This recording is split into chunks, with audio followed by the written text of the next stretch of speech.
and got sent away before that to a group home. And then, I went on to become, I was a drug dealer my whole 20s. I never had a job. I never needed a diploma. I never needed a college degree. Um, and so my son, he just dropped out of school, high school. Now he's gonna finish high school online. But I want you guys to think about what we've been taught. It's like if somebody like me can make it, you know, and I went bankrupt too. After all that, I went bankrupt, man. Hey, you guys mind turning your cameras on? I just want to see who we talking to. Want to see you guys, man. I really like come on here to share this time with you guys on Tuesday night because I see myself in a lot of you guys. So I see people in my family, but you guys are leaps and bounds ahead of so many people that I know. And I'm telling you that right now just because you're showing up. Like, I can't even get my family to listen. Like, they see me become wealthy and they still like, they just don't want anything more. Or maybe they want more, but they just don't want to put the work in. Um, and so I just want to tell you guys the way money really works. It's not how you've been taught. A lot of times they keep us in fear to keep us broke. Like, so when Caden was going to drop out of high school, now, like I said, he's still going to finish, kids, okay, if there's any kids on here. But then I was like, I've never needed my high school degree. I own Marriott hotels. I own Hilton hotels. I own a couple thousand units. I'm part owner of a hedge fund. I own Burr Invest, the group, right? I didn't need a diploma. And so then I went and I looked at all these people that I went to school with, and I looked at the people that were most likely to succeed. Then I looked up where they're at today. And you know what they're doing, man? They're passing the same crap on to their kids, man. I ran into some guy, one of the most likely to succeed guys, man. He went to Northwest and he was like, yeah, we started saving up when the baby was 1. So didn't go to college. And I'm like, well, I'm taking the knowledge I'm giving to my son and these 0% credit cards, which we're going to tell you guys how to do. And in 9 months, he will probably be a millionaire, meaning that the amount of properties he has, let's say he has, 2.5 million worth of properties and he only owes 1.5 million in debt. That's crazy. If he can do it, why can't you guys do it? I'll tell you why. Because of knowledge, because of the lack of knowledge. It's not because of the lack of your desire or hustle to want to learn. It's not your work ethic. It's not because you spend too much. It's because you make too damn little. Right? I'm telling you, man, this scarcity mind stuff, when I see people talking about, man, you got to save more money. No, you don't. You just got to make more money. They talking about eating ramen noodles and saving extra $100 or $300 a month. Man, that ain't going to do nothing for you. Let me show you how to go make an extra $20,000 or $50,000 or $100,000. That's what the real problem is. But if they looked at it that way, then they would have to acknowledge that if you can make money that quick, why do you really need a job? Right? So job stands for just over broke. How many people in here been paying on a student loan debt for at least 5 years and haven't paid down a single dime? 10 years? 20 years? Look, the reality is bleak. They send you to college a lot of times because they want you to be conditioned to work for somebody. Because if they can keep you conditioned to work for somebody, they can keep you working for 40 freaking years, man, just like a robot. And then when you're ready to expire, they like, man, they're entitled. They want too much money. They ain't working that good anymore. They act like they nice. Hey, we're going to let you retire. Man, it's because they don't need you. Your productivity started to fall. You at the top of the pay range. They're going to bring in some more robots to replace you at the bottom end of the pay range. And there's not a shortage of these robots because they're all coming out of college programmed exactly the same. And so I don't want to dictate what you do with your life. I don't. I just want to level the playing field. I want to give you the knowledge. And what you guys decide to do with it is up to you. So I'm gonna let my son jump in. This is first, this is the first house he really had a desire. I mean, I asked him a few times before this, like Caden. You know, I was like, hey man, I really just want you to enjoy your childhood. And he was like, hey dad, I'm ready. So Caden, you want to tell him, introduce yourself, man. Hey, my name's Caden. Like he introduced already, I'm his son. So I just got started on my first property. We bought it for $70,000, and we bought it with those no interest credit cards actually, and we're gonna be all in it with our renovations plus soft costs. Our soft costs is just everything that we have to pay for while we're holding it, and it not in this example, not as much, but it's also for if you have a mortgage payment, and that's what a lot of the soft costs will go to. Wait. Break down what hard costs and soft costs are, because a lot of people don't understand the difference in that. Okay, hard cost is just basically all of the renovations you're going to do. That's what I think of as hard cost. And then soft cost is stuff that's not physical. So, paying taxes, paying your mortgage, paying Wait, your, property taxes, right? yeah, property taxes, paying all of the utilities for the property, mainly that stuff, about 90% of it. Yeah. So does anybody have any questions about what hard costs and soft costs are on a project? Um, no. Hard costs are costs that you can touch, cabinets, flooring, paint, things that you can physically touch that are hard, right? Your insurance payment that's due is soft. You can't really feel that, right? Um, your mortgage, let's say you got a fix and flip loan. Now, Caden got 0% credit cards on here. We did have to pay, I think it was about 2.5% processing fee. So there is some cost associated with using these business credit cards. And you want to be dang careful that you know what you're doing, because you have a limited amount of time to get this property turned over. Donna, why don't you show them the pictures the before and kind of where we're at? It's day 22. Caden thought he'd be finished right now, but he's hitting some problems. So that on the right is the after, or is the before, and on the left is that was yesterday. Caden got the windows in now. Yeah, look at Troy up there. He put it in the windows right there. Yep. And so we got the roof on. Go ahead and you know what? Here, Donald, let me Caden, go ahead and tell him what all you got done on the property so far. You Um, need to pull your list up. yeah, that'd probably be better, but Okay, so first off, I want to tell you guys what the BRRRR method is. The BRRRR method is a way to create massive wealth quickly. And what I mean by that is this here. How many people in here by a show of hands have bought a piece of real estate before? Even Come if on, it's man. I know more than that a about some real residential, estate. or are you saying or an investment property, Nate? Man, I don't, a piece of real estate, I don't care what it is. Piece of real estate. You may live in it. If you bought a house 5, 6, 10 years ago, what's your house worth right now? What did you pay for it? Come on, man. This ain't rocket science here. We ain't talking about nobody that was, I didn't go to Harvard. This don't take rocket science to figure out. Okay, I bought it for 120, it's worth 200.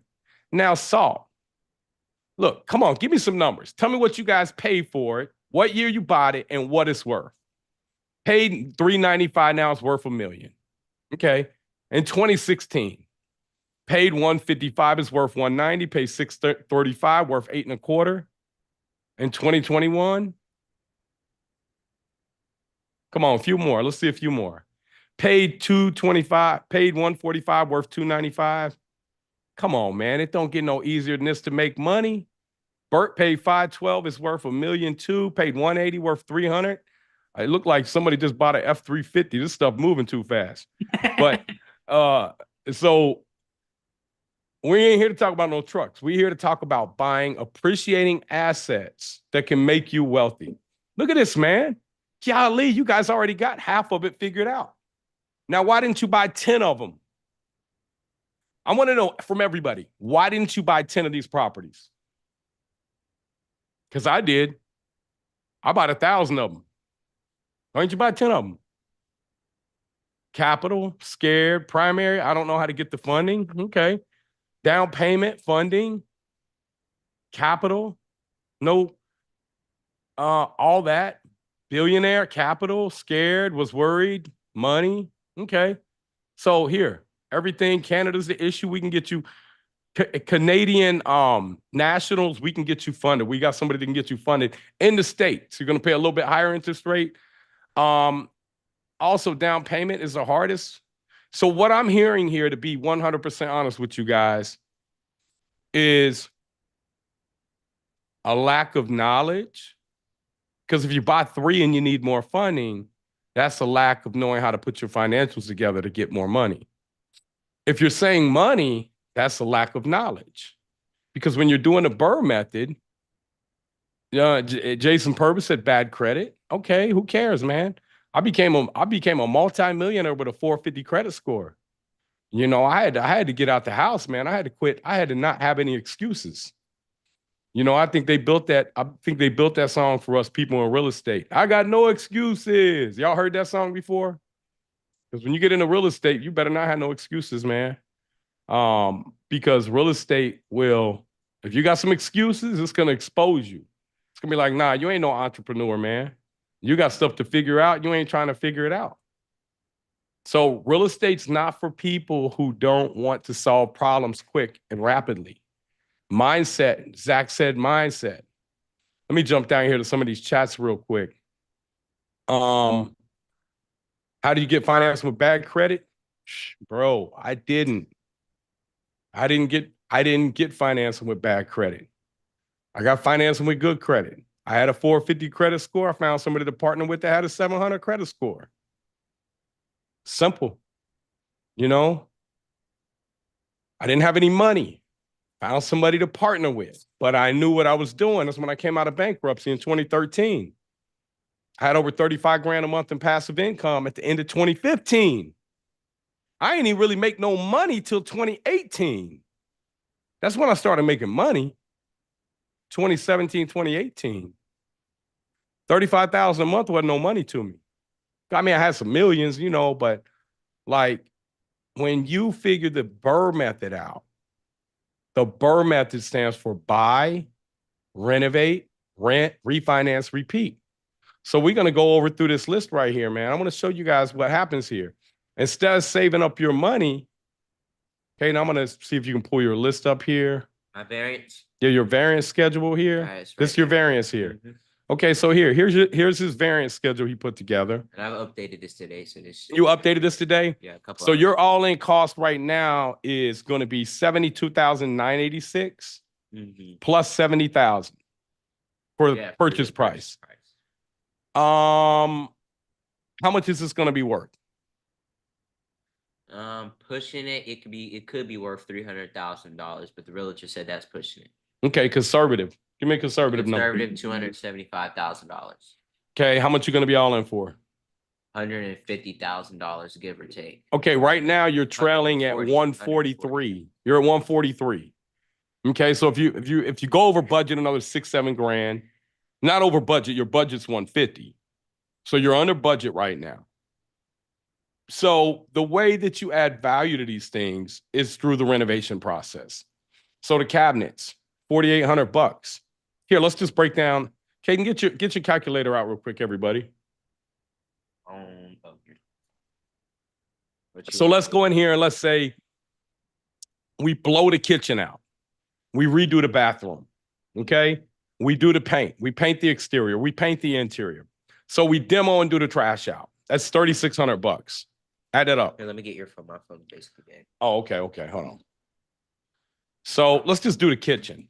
Out of that 3,600, how much of that demo do you think was the kitchen? Probably freaking. Here. Let me think. Probably 1,500. Okay, $1,500. Okay.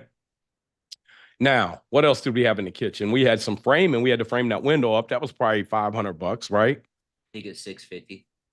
Oh yeah, but that was for the bathroom. That was for everything he did. It's probably 500. So $500. Okay, put that in. Oh. Plus $500. Okay, you had plumbing. How much plumbing did you have to do to rerun your kitchen? How much of that was towards your kitchen? How much towards your bath and your washer drain?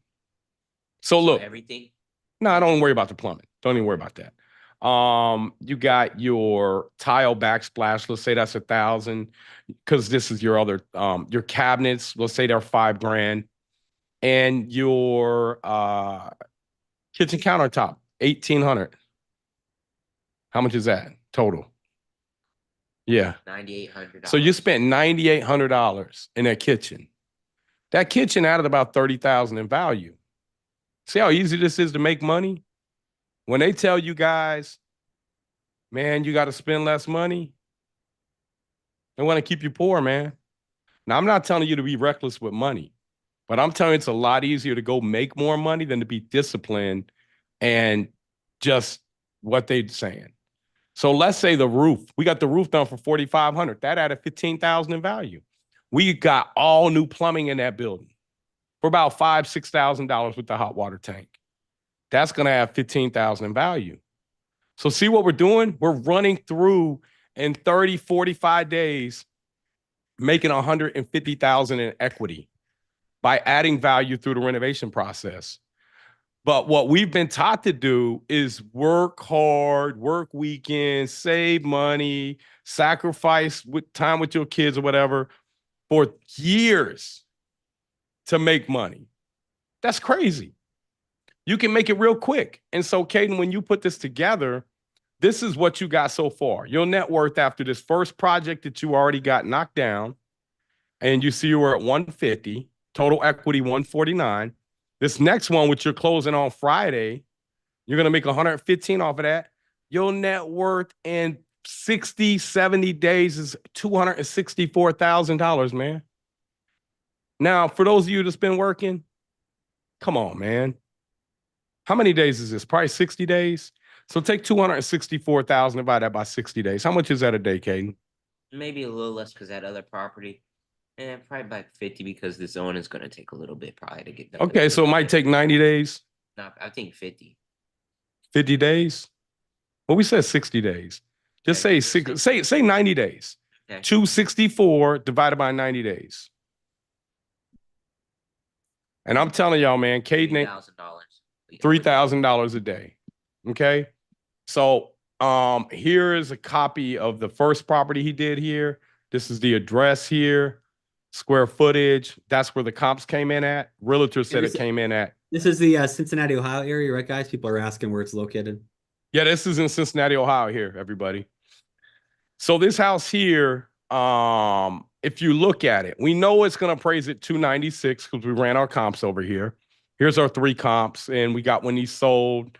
These are real recent sales here. This one's 2 doors down. This one's a block down. This one's a block over here. So we know that 296 is the after repair value. That's after we fix it. Pull the picture up again and show them the before and after picture, Donald.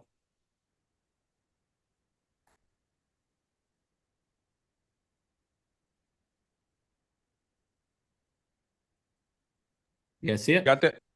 Oh, here I got to stop share. There you go. I got to stop my share. Go ahead. Okay, can you see it now? No, I can't. Let me try it again. Can anybody else see it? It was on there. Oh, it's up, Okay. James. What's up, J-Dog? Was So it? you see all we're doing to add value to it is making it like it's a new house again. And we're doing this because we know our costs, right? And so this house here will probably take him about, you're on day 22. I think he's going to be done about day 36 probably, day 40 maybe. We have the rough-in electrics done. We had the demos done. We had to jack up the foundation. We got the roof done. The exterior is 95% painted. We got all the electric done, rough-in electric done, rough-in plumbing done. All the windows are in now. So now it's all down here. We're waiting on our rough-in plumbing tomorrow morning. We scheduled it. And if that passes, then we'll do our we don't have any framing. We got insulation Thursday, and then Friday they'll be closing the walls up. So Friday, Saturday, Sunday, Monday, Tuesday, that'll be drywall days. Cabinets will come and get popped in Monday or Tuesday. They'll get measured the next day. Granite countertops will be getting slapped in the third day later. At the same time, they'll be doing the the lighting, the finish. No, not the lighting. They'll be doing the vanities in the bathroom. They'll be doing the tile in the bathroom. Then as soon as they get the drywall done, they'll be priming. Then they'll be painting. So we going on a cruise, real estate cruise. Anybody in here going on a real estate cruise with us? Serious, you ain't going? I'm We got a going real over estate. there. We got a real estate cruise the 23rd of the month, 23rd through the 27th. We got a couple hundred people coming, maybe about 250, 300 people coming on it, just like you guys and girls. That's out of Miami, Florida. And it's going to be educational, so I think you can write it off. And so we do one of these about once a year. We do, in our private group, we do them, 2-3 times a year as well. So if you look at what we just showed you, that's the BRRRR. He bought it for 70,000. He's putting 70, 80 in it, and it's worth 300, let's just say, when he's done. Now let's go back over here and see how the math works. It's worth 296. We know the most the bank is going to loan us is 66%, which is 1,957.90. Why is that? Because we want this thing to hit a 1.2 debt service coverage ratio. Okay? So that's called your DSCR. This is where we can hook you up with lenders, and you can go lower than the 1.2, but I wouldn't recommend it. These are lenders who do not care if you got tax returns. They don't care about your income. They care about, can the property service the debt? They don't care about your debt to income ratio. They don't care about none of that. This gives you the ability to scale quickly. So if we were to look at this 195, 790, max is 66. Now, if we go up to 75%, it's going to be even more. Construction costs, 58,835. Closing costs, 1,500. So this is even a little higher. He has his total cost at 86. That means his max offer would be 108. So you got it for 70. That means that he's going to get 40,000 cash back at closing. He'll have 140,000 in equity. So he's making $140,000 off that deal. And so the reason you get that money back at closing, right, is because you got a loan to go buy the property, and you basically said, this is the max amount of money I can buy it for to have a 1.2 DSCR. So the bank signs off on it when they see you can offer this much and make it, and if you offer this much, you can still get a 1.2 DSCR. So you can just. Are you asking me? Yeah, I'm trying to clarify. Yeah, okay. So are you trying to clarify to them? So what Caden's saying is this. Here's what keeps people from investing. They say, yeah, but now I owe the bank $200,000. You got 40,000 cash. You got 140,000 equity. But here's what keeps people scared. Now I owe the bank money.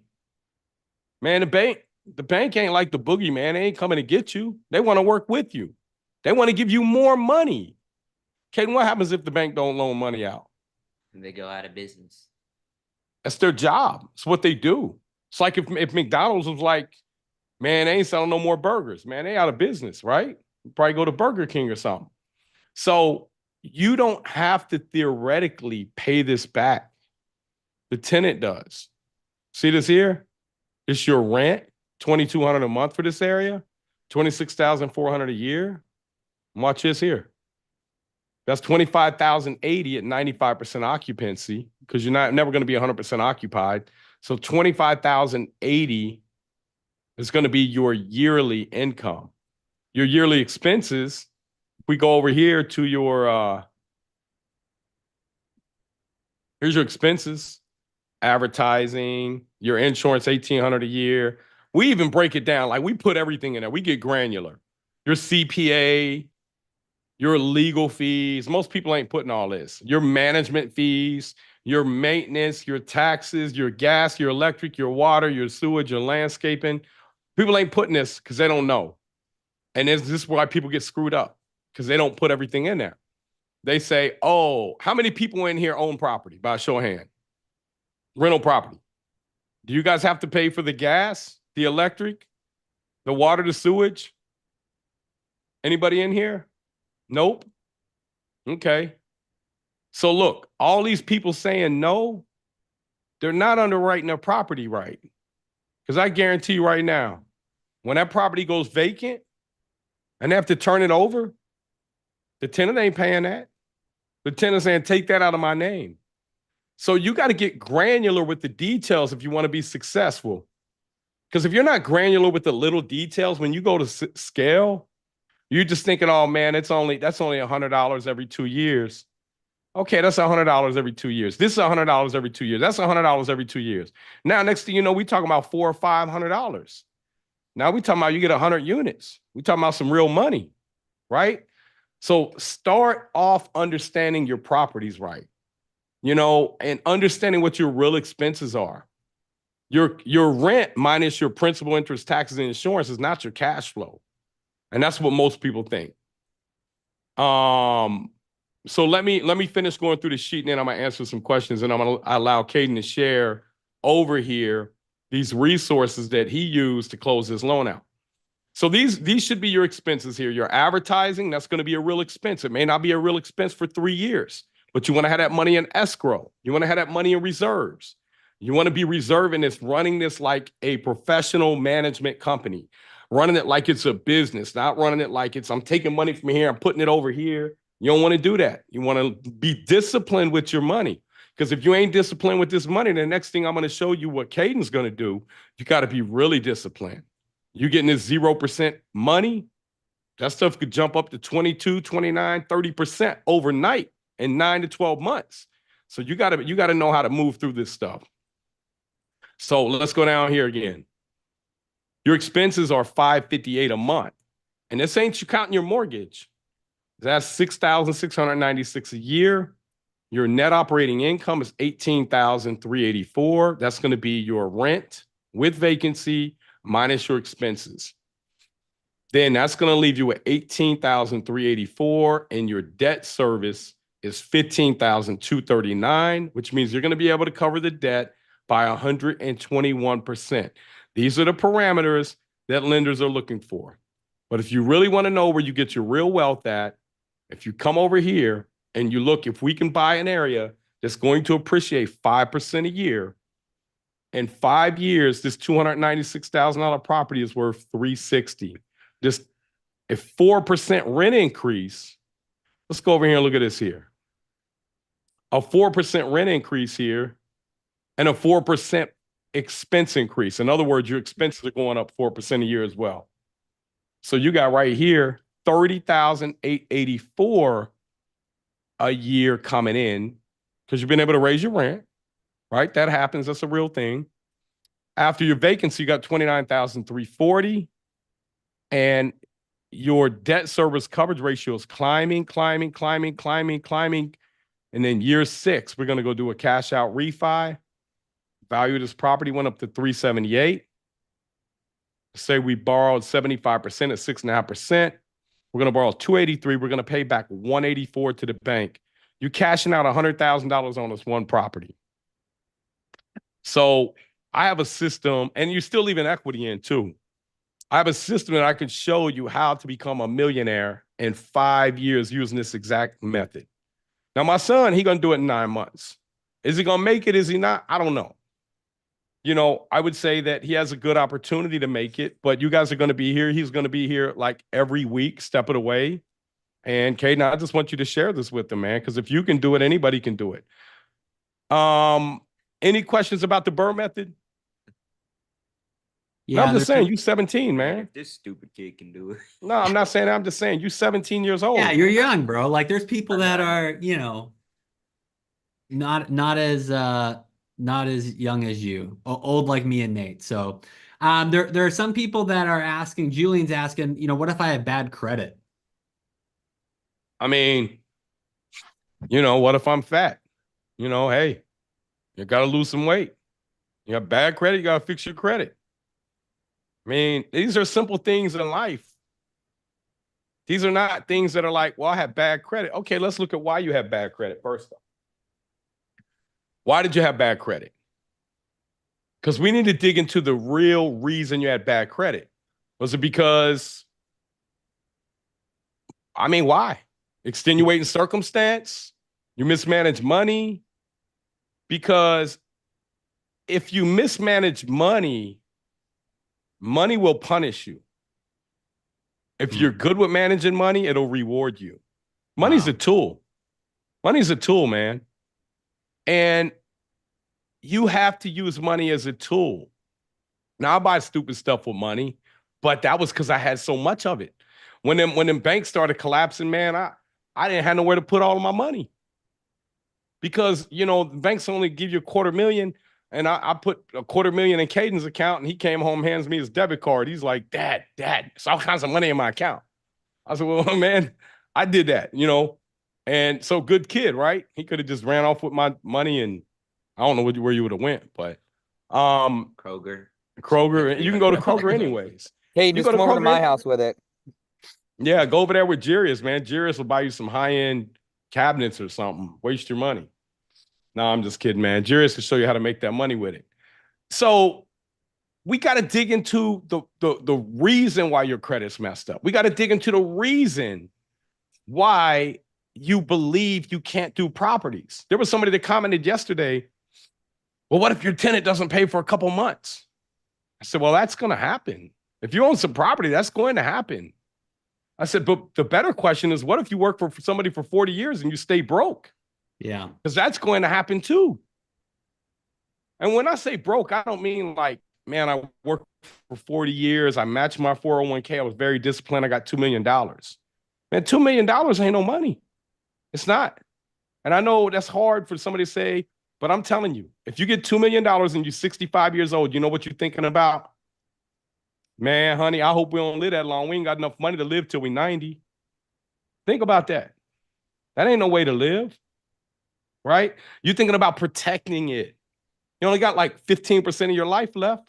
You done gave away 85% of your life for a couple $1 million. Put a price on your life, right? So we all got a price on our life. But what we're after isn't really money. Anybody in here know what we're really after? It's not money.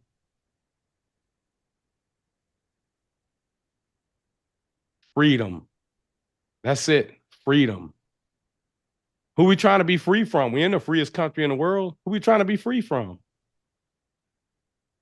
Huh?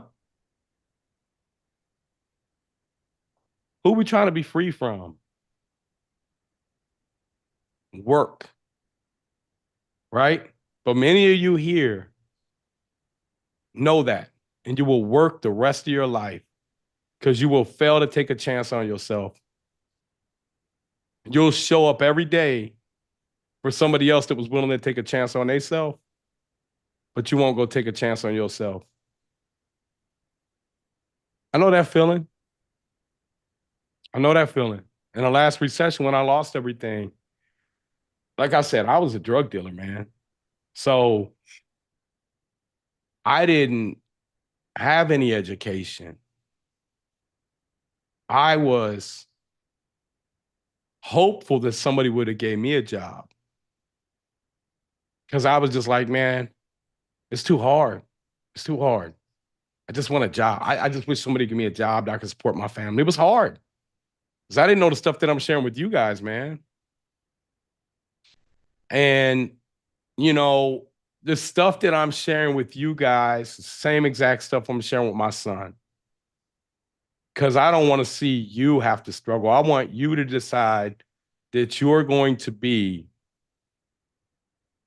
that person in your family tree that decides, no more of this. It stops with me. No more. Stops with me, man. You're gonna have a lot of weight to carry on your back. But the weight's not gonna be there long if you do it right. It might be 5 years, 6 years, right?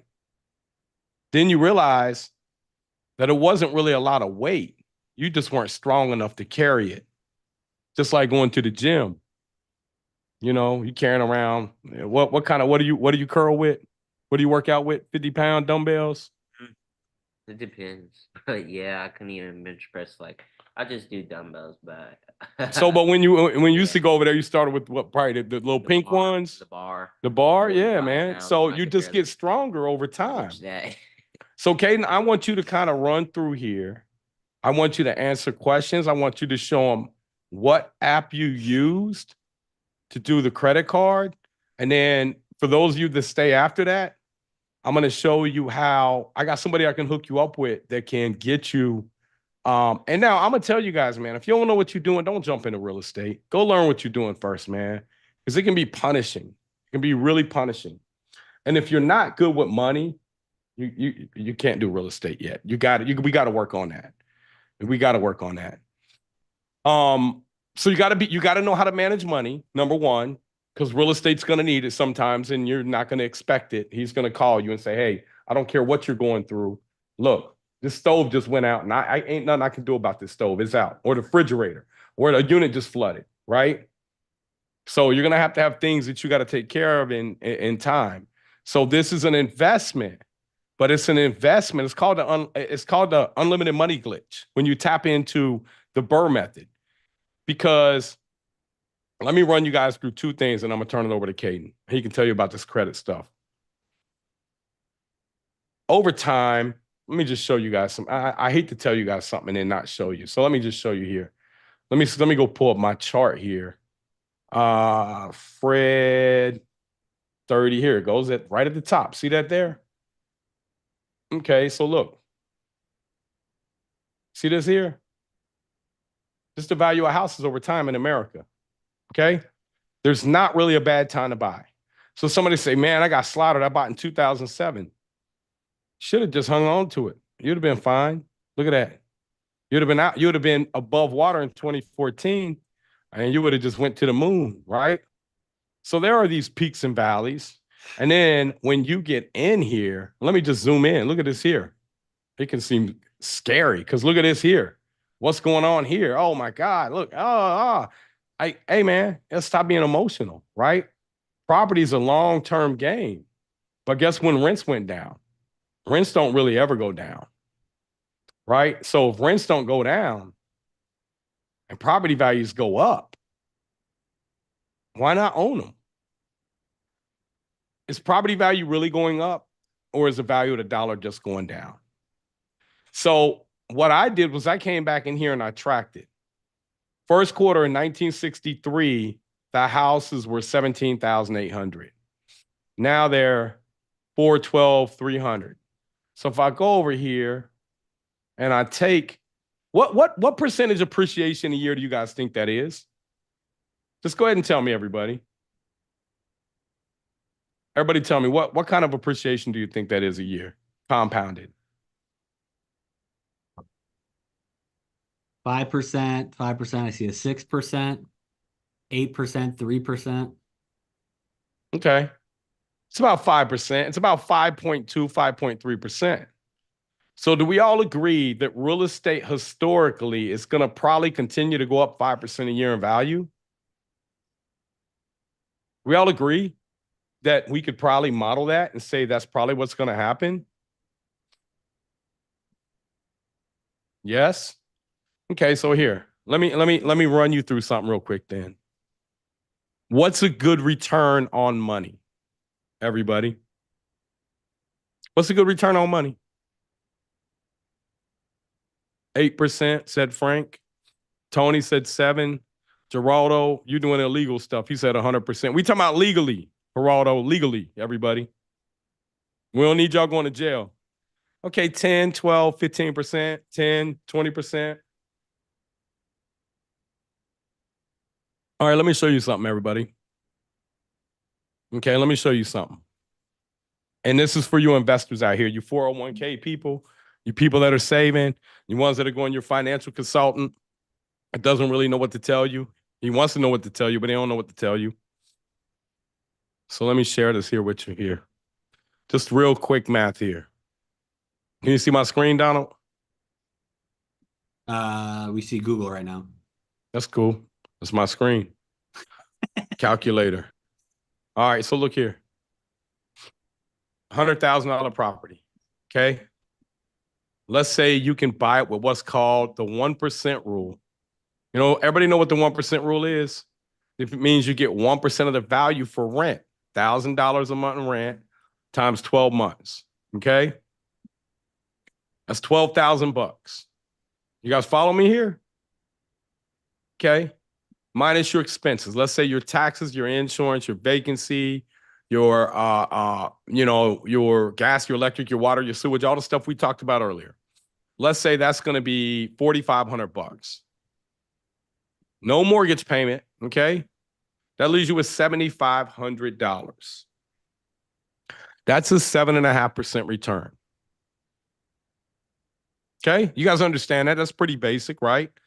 This is net. You paid cash for it. You paid 100 grand for this property, getting you 7,500. Plus, you got a little bonus over here. It's going to give you $5,000 in appreciation. It's $12,500 a year. Divided by your 100,000 bucks. What kind of return is that, everybody? 12.5%. Anybody in here happy with that? Is anybody in here happy with that? Yes or no? Okay, you guys are happy with 12.5% return? Okay. Where's the guy that was making 100%? I bet he ain't happy with it. Oh, man, I hope. Where you at? Is iPhone 24 or something? All right. So let me show you guys something here. Quick math. Instead of buying that property for cash, you go buy $500,000 worth of property. You buy 5 of them. You go leverage a property. Property still bringing in 7.5%. Give me a 7.5% return, which is 37.5, right? You took your 100,000 and you only borrowed 400,000 bucks. Let's say you borrow this money at 6%. Okay. So you got 24, you got 37.5 minus 24 minus 24,000. You guys see what I'm doing here? 13.5. Well, what's your appreciation? You got 5% appreciation on $500,000 now. So come on, y'all. Quick math. What is that? What is that? 25,000 plus your 13,500. Okay. What kind of return is this here? It's 38.5% return. It's basic math, man. You ain't have to get out of elementary school to do this. It's basic math. Okay. Anybody in there happy with a 38.5% return a year? Okay. Okay, here. Let me just show you something real quick. Caden. Yeah. Here's your property here. It's worth 300,000, let's just say. Let's say it appraises at 280.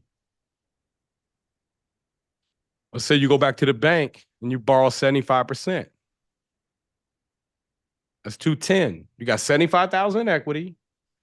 How much are you going to be all in this property for? 150, 145, let's say 145,000. You got 65,000 cash out. You got 75,000 in equity. Can anybody in here calculate his return? Anybody in here calculate his return? Come on. Let me see some math here. Tony said 130. No. We're talking percentage-wise. What's his percentage return?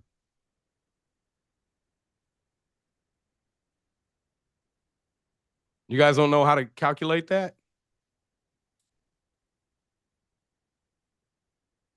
Nope. No.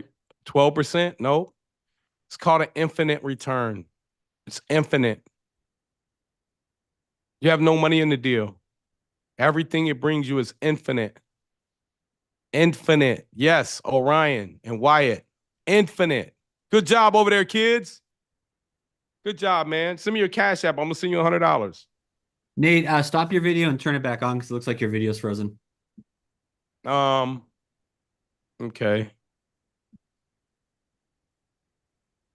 All right, you guys back?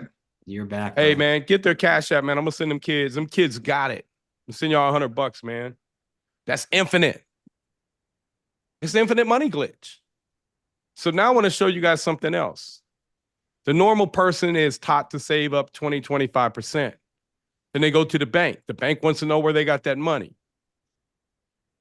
Yeah, Orion and Wyatt, man, I'm proud of you guys, man. I'm proud of you, man. You guys are amazing. You don't have Cash App, that's okay. You're what was that behind you? They probably got Cash App. Okay.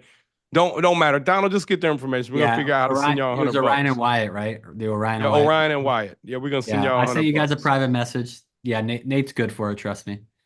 So look, why are we not thinking about this more? We going out here working. Let me show you something.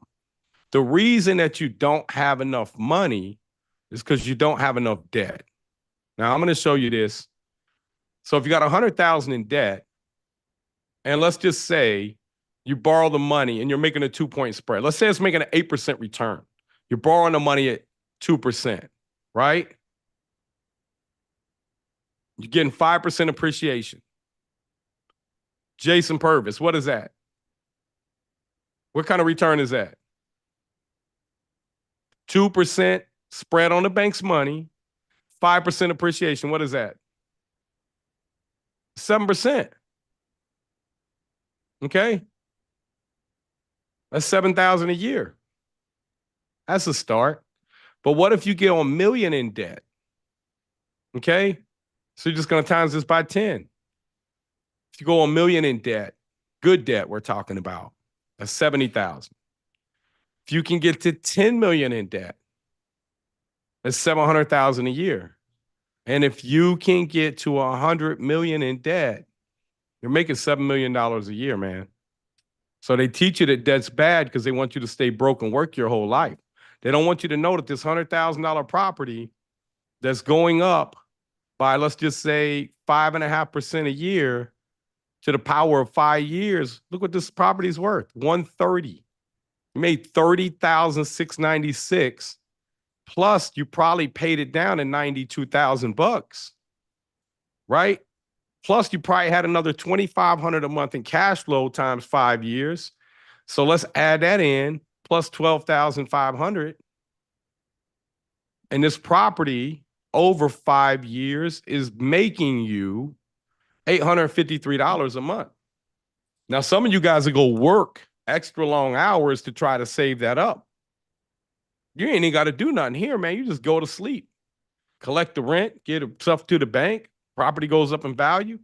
Now, I'm not saying there's never no problems, but this is how I became wealthy. And this is how many of my friends around me that weren't smart, including Jarius, and I say wasn't smart, book smart. He had a 1.53 GPA, right? Ain't that right, Jarius? You can take your mic off. That is right. Yes. And so I'm gonna tell you guys about Jarius here in a little while. Jarius is going to be doing a live for us Thursday if you guys want to join that. Donald, can you give them the link right now so they can go ahead and sign up for that? Or is that the same link they're on right now? No, it'll be a different one because it's a challenge that they're doing, a free challenge, which is they have prizes and everything. It's really cool. Oh, wait. You're doing the challenge. We're giving away like $3,000 or $4,000 worth of stuff. So it's Hey, you hear that, Orion and Wyatt? Y'all better get on there. So what are you guys giving away, man? Man, we'll give away some gas cards. We're gonna give away some subscription to Deal Machine, some software stuff. It's gonna give stuff away. And along What the are way, you going to be show you doing on guys the how to call? find deals. I'm gonna teach you guys exactly how I sourced and did over 1,000 wholesale deals, like using technology that's insane. I didn't have back then. I did it the old-fashioned way. But I'm gonna show you guys how you can cheat and do it a lot faster than me. What was the old-fashioned way you used to have to do deals? Man, I used to have to go like door knock. I still do all the old-fashioned stuff, but like door knock, throw signs, sticker stuff. But man, now with technology, you can do all this stuff from right here. I'm actually looking for deals as we speak right now while I'm hanging out. So hey, wait. it's pretty Just sweet. give us a glimpse real quick, man. You ain't got to call nobody. Can you share your screen real quick and tell them what the challenge is going to be? Hey, everybody, we want you guys to go sign up tonight for this challenge, man. Some of you guys can make $10,000-$20,000 off your first property. And if you hone in and learn how to do this, this is something where you can really get wealthy doing this. Yeah, we have a lot of fun doing it. No, this is it right here. I mean, I was just looking in areas, seeing what my follow-ups look like. Just just picking up deals, just working on picking up deals. But every Thursday, like Nate said, I like to go live in this group and show you and just cold call for an hour, 2 hours, show you guys like what I say, what I don't say, what I'm looking for, what makes a good deal, what's a bad deal, what the filters I like to use, all that kind of stuff. Like I break it down to a micro level. Hey, real Junior, quick, man, you're just ruining my screen. why Rocky River, Ohio? I mean, I'm really curious about that, man. I was for a buddy of mine that lives up in Cleveland. I was trying to help them find some stuff up there. It's for a family member. One of my cousins was looking for something, so I Got just it. was playing around up there. Hey, so But real quick, man, go pull me. I want to know everybody who is behind on their taxes. all right, somebody drop a zip code. Somebody drop a zip code in this Somebody chat drop a real zip quick. code, man. We're gonna You find gotta have your everybody. camera on too. That's my rule. Man, thank your you, camera's got to Jarius. be on. Yep. Oh my gosh. All right, Jason, is your camera on? Oh my! You guys, the chat's going so fast I can't catch one. It's just like, hold on, let me get it. I got one. I saw. So here, Did you see it? Did you see a Ford F-350 come through there? I did it earlier. was crazy. Yeah. All right, we got Florida. It was all right, Florida. All right, we got this is a good spot down here. I don't know anything about it, but I It's know a that lot of water, this man. You about to buy region's some good. swampland, bro. I know. So, a couple of filters I love to use, Nate, that I've picked up a lot of stuff using is I like people that are tax delinquent, and I'm also a big fan of like out-of-state landlords, out-of-state owners, tired landlords. But I mean, just these two are fine right here. So right here, 551 opportunities. Like I see like 551 chances to get a house. To narrow this down even further, and we'll go in more detail on Thursday. But for me, the arena that I've always had the most success in, that I've seen lots of people have the success in, is like that first time home buyer pocket. Homes that are worth, at least in our region, between like $200,000 and $450,000. Those are the ones that I've had a lot of success buying, and I've helped a lot of people get a lot of success. But this is all sorted with recently traded. I don't want recently traded. I want properties that haven't moved in a while. So I'm just going to go straight to the end. Now I'm back here. So let me scroll down. So Man, you in the hood, 54 grand. I know it's probably just land. It's got to be just land. Yeah. Like here's one on gun, off market, cash buyer, free and clear, high equity. Wait, tell them what free and clear owner. means. So guys, this means that they don't own a mortgage on this house.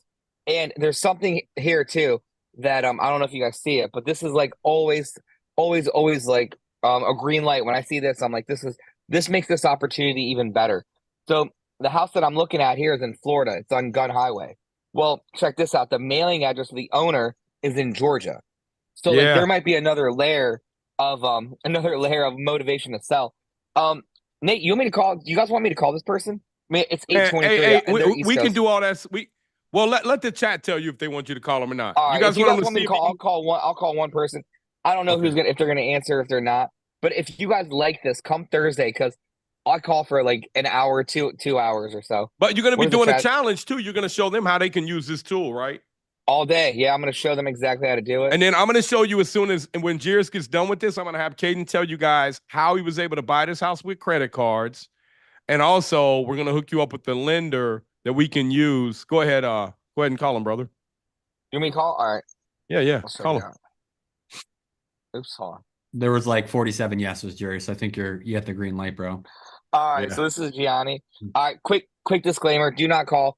I'm not selling long distance. I'm not trying to extend their car warranty. I'm here to solve a problem. If they're on this list, it's because there's something happening. They're tax delinquent. They're behind. Like, we're problem solvers. That's what we're doing. So, hey, if you're on here, you don't know what to say, this AI tool is amazing. Hey, what do I say? It tells you exactly what to say. Just read it. Read it if they answer. I can't. Don't read it. Do your thing. I read it right on third grade level, guys. I can't read this. I can't read it fast enough to sound good.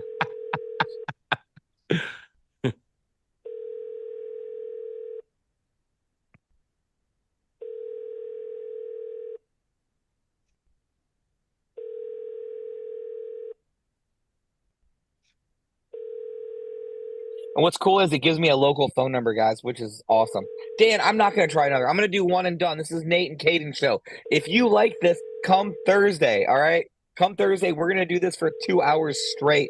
And I got some cool stuff I'm gonna show you, like behind the scenes of like some more investigating that I would do before I even called. So Yeah, yeah. you come Thursday, I got you. But I'm gonna hang up on that. All right, We just can try do the other different number things. real quick. Did they got Oh two my gosh, numbers? Nate. Yeah. All right. Come on, man. I just Let's do want you this to one. get a hold of them, man. Nate, I'm nervous. I don't know what to say. Yeah, Natasha, it is at Good 12 noon on It- Thursday. It's going to be a challenge for a 7-day challenge. Like, So what do I say? Like, what do I say?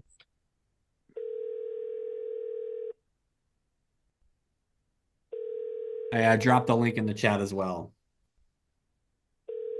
This is what's Man. cool about doing this live. You never know what's gonna happen. Like, I've done 2 hours of like getting hung up on and no calls. Then I've done like 2 hours of just amazing conversations. Like, you just Yeah. don't know. Like, you just don't know, and it's awesome. It's just so much fun. Tony says the owner's out bowling. Yeah, Sam, you'll be able to read. You'll You be know able what to Tony read. does in his spare time. Nah, I love dude, it. they're petting alligators down there, bro. All right, here, I'm gonna turn it. I'm gonna turn it. Guys, if you like it, find the link, register. We'll do this for 2 hours, but I want Nate and Caden to share their story and everything they're doing because this stuff's just it's insane. I mean, it's insane. Yeah, Nate, So there's a I learned from Nate. Nate taught me everything. I came to Nate for I see you guys in the chat with like bad credit, no money. Like I started in this thing with a 474 credit score. I was broker than broke, and Yeah. I got into real estate what I thought was the right way. I used the HELOC, bought a rental property. I thought I did it right. I ran back to Nate and I'm like, Nate, I'm gonna be rich just like you. And Nate's like, you did it wrong. Sell all that stuff. You got to buy over here. And I don't know about you guys, but I want to take advice from people I want to be like. So I was like, all right, Nate, tell me what to do. And it was about 2015, 16-ish. From then to about 2020, I went on to build a portfolio worth over $8 million. And I was fortunate enough to invest in a few hotels with them, which is amazing. And man, now just watching how Nate gives back, watching Caden come up, like all this stuff, like I'm just honored to be a part of it and just to help you guys. So that's it. Thank you, Jarius, man. We appreciate you, brother. So hey, go ahead and drop that in the chat. Anybody that wants to come on there Thursday. And I'm gonna jump on there with you too Thursday just for a few minutes, man. I can't wait to see the Deal Machine Challenge. The challenge is show up Thursday. We're gonna tell you about it. All right. So thanks again, Jarius. Appreciate you, man. Thank you, No Jarius. problem, man. Nate, we have a couple questions. Could I read a couple off about the credit? Let me turn it over to Caden, man. Let me turn it over to Caden and I'll let him do that, okay? Sounds good. All right. So Caden, here goes your screen here. So here, man. Hey, I went to Caden with the eye doctor the other day, man. Man, it was like, okay, read the row up. And then she turned it to the next page. Man, I thought it was the Wheel of Fortune. Them letters was this big before he could read. I thought it was Vanna White over there flipping them numbers, man. I was like, dang, Caden. He drove us there too with no glasses. I was like, man, you are not driving us nowhere else, man. You get them. Yeah. So, all right, Caden. So go ahead and answer some of the questions, man, about how whatever questions they got. Yeah, so Alex is asking, Caden, when using a 0% credit card to pay the 20% down on our property, do you pay off the sum in the time slotted or balance transfer to another card that has 0%? We're just going to use the cards and then we're going to pay them off and then I think we're just going to cancel them. You don't have to cancel them. Look, if you don't have a clear path to getting your money back, see, you're doing a traditional way. You locking your 20% up. Do the BRRRR method. Buy, renovate, rent, refinance, repeat. You're going to create equity. You're not creating any equity. You're taking your money out back and slaughtering it. You don't want to do that, man. I mean, I just showed you how you become wealthy is by getting debt. You're limiting your ability to get debt because every time you got to put 20% down, you have to go back to work to get more money to put more 20% down. Do the BRRRR method. Buy, renovate, rent, refinance, repeat. You'll never run out of cash because you're always getting all your cash back every time you do a deal and you refinance it. And if you can't, then you don't do the deal. This is the unlimited money glitch. So you never want to go take your credit cards that are going to be 20% if you don't pay them off and do that. This is a very strategic method that we're doing. Tell them the only reason you're selling that property and not hanging on to it. Only reason I'm selling it is because I'm not 18, so I can't do a cash out refinance. But this is also, even if I was 18, this is about as good as you can get, or as close as you can get to where it's going to be good to flip and good to hold. This is a property that'll be good, really good either way. So what he's saying is he probably would hang on to that property. It's in an appreciating area where he can see a 4 or 5% appreciation on it a year. We could forecast that out 5 years. We could see good job growth. We could see what kind of jobs there are. We could see population growth. We could see the cost to build new in that market is $478,000, right? So all these indicators are saying that this property is likely going to continue to go up in value. So you don't really want to sell them off. But he's forced to flip it because he ain't 18 yet. He can't get a loan, right? Now, we could wait till November 28th, which is another 3 months. But by then, he can pull that money out, make 120, 130 grand and go buy 2 more properties. Then he can go do the DSCR loans on them and keep them. So it's not so much about making money on this deal, even though he's going to make 6 figures. It's more about learning the skill set. When you learn the skill set, you can go make money and turn a print machine on anytime you want. Other I've had a question? few other people asking, are you using the credit cards for the renovation cost? Yeah, I'm using it for everything. We use it to buy the property, for renovation costs, plus for soft costs. We use it for absolutely everything. That's why I have an infinite return, because I'm using absolutely none of my own money. I'm just using the credit cards. Cash App, you can use it on Cash App to pay vendors now. Tell them about the thing you're looking to do to liquidate credit cards. I forgot the name of it, but it's an app. You want me to look it up? Is it plastic? Yeah, we have it. Huh? Is it the plastic one or? No, it's it's another a different one. The plastic is Oh. what he used to buy the property, but there's a way to liquidate the credit cards and put the money in your account to get the cash. Oh. We ain't figured that out yet. It might be. You want me to tell them the name of it? You can go through and tell them the name. I think you got the site pulled I up. think there. it's Bill AP plus AR. Yeah, we don't know how this works. The name of it. I don't. Yeah, here. It's right here. You had Got it it. pulled up. Now we don't know how I this didn't have works it pulled yet. up. So right here. I haven't even. Okay, that ain't it. We just. That ain't it. This is it right here. Bill.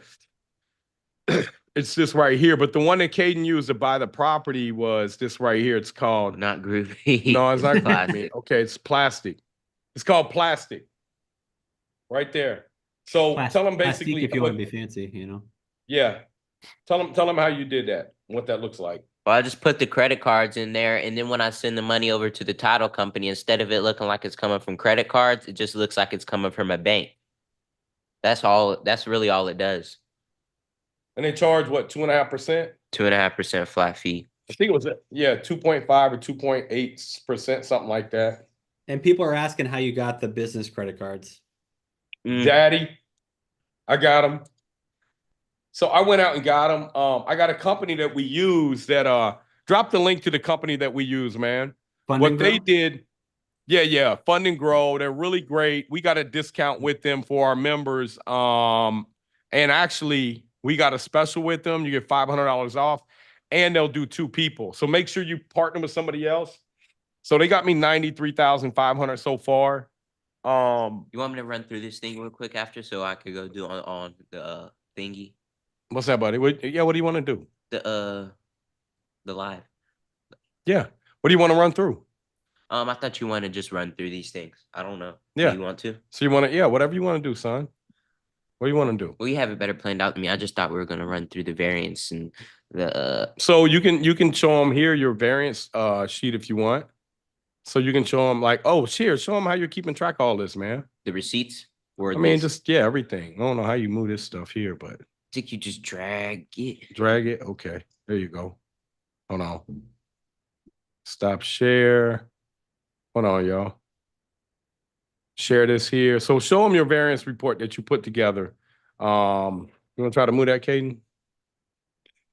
Oh, it disappeared. You just hit. I think you hit this button. It'll make it go to the top.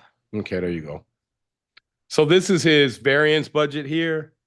So show them how much, where you're at weekly. Where's your budget at right now? How much have you spent so far? So far, we have spent. I gotta go down here to check. So you're putting all your receipts in there? Yeah, the only ones I don't have in here right now, I think it's just one. I don't. We paid a What contractor about the 4,000. checks? The 2 checks you just put in? Yeah, that's the one I'm talking about because I think I already have customs amount in here. Let me see. No, I don't. So I just need to put those two in there, and that's it. And those are going to No, be another you got his 5,000. right there. Oops, wait. What do you do there? You messed that up. I don't know. You got that in right there. 1,000. That's okay. There he is. So you got another one And a then day. I got this right here. I need to take this out because that was what we owed him a few days ago, and so Yep. this should be right. It's gonna be about 1,000 more than this, but if this works how it does on my iPad, it should just sum it up at the bottom and tell me how much Here, it you're is. doing it wrong. Nah, it doesn't do it like on my iPad. No, so here. I thought you took an Excel class in school. I did. I don't take it on a MacBook. You know, Apple's absolutely. Oh, okay. But when I do it on my Oops. iPad, it'll just sum it all up. I think the total so far is like 30, probably like 37,000 probably now. Here, this is all you got to do here. And then you go down here and you hit eSum up there in the corner. So you color coded all these? Yeah. Why'd you do that? I don't know. Just because it makes it easier when I'm putting it into my sheet and then I can look at all the things that are purple or plumbing. And so I can just Yeah, all so you're those in my plumbing 36,096 in real time. That's how much money you spent. So, and he's keeping track of his own books. I make him every day update this stuff. So where are you at? So insulation, you're going to be under budget on that. Kitchen countertops, you're going to be right there. Flooring, you're probably going to be right there. So your budget here, you got 4,000 soft cost. Your budget here is under overall. Your soft costs are way lower, but your construction budget's a little higher. You want to share with people some of the what have been your biggest challenges so far? Materials. I think that's going to be a problem for first 5 to 10 units because it's just so much stuff that you have to think of what you need that there's no way to do it and just unless you just know it off the top of your mind like my dad does. Like I'm like, how would you? I have a spreadsheet that Yeah, but no, you don't. There's literally thousands and thousands and thousands of materials that you have to buy that you have to know exactly. Like just small stuff. Hayden, we've done 1,000 units in a year and a half in COVID, man. We got systems for all this. You just aren't using them. Okay. You know, if you don't use the systems, you're gonna pay for it. It's gonna cost you way more time. So we got systems and processes for all that. I'll have Devontae go through that with you, man. We got the spreadsheet. Devontae can come down there. He could have got you day one. He went through and got you a material list for No, everything. not everything that we needed. Okay. I swear, not everything we needed. If we did everything we needed, it took like probably all day. Y'all, Natasha said, where are the systems? Week 7 in our private group in our academy. We got that in there. We got trainings on that. So go ahead and answer some more questions, Katie. You guys got any more questions about plastic, about the credit card, hacking the credit cards?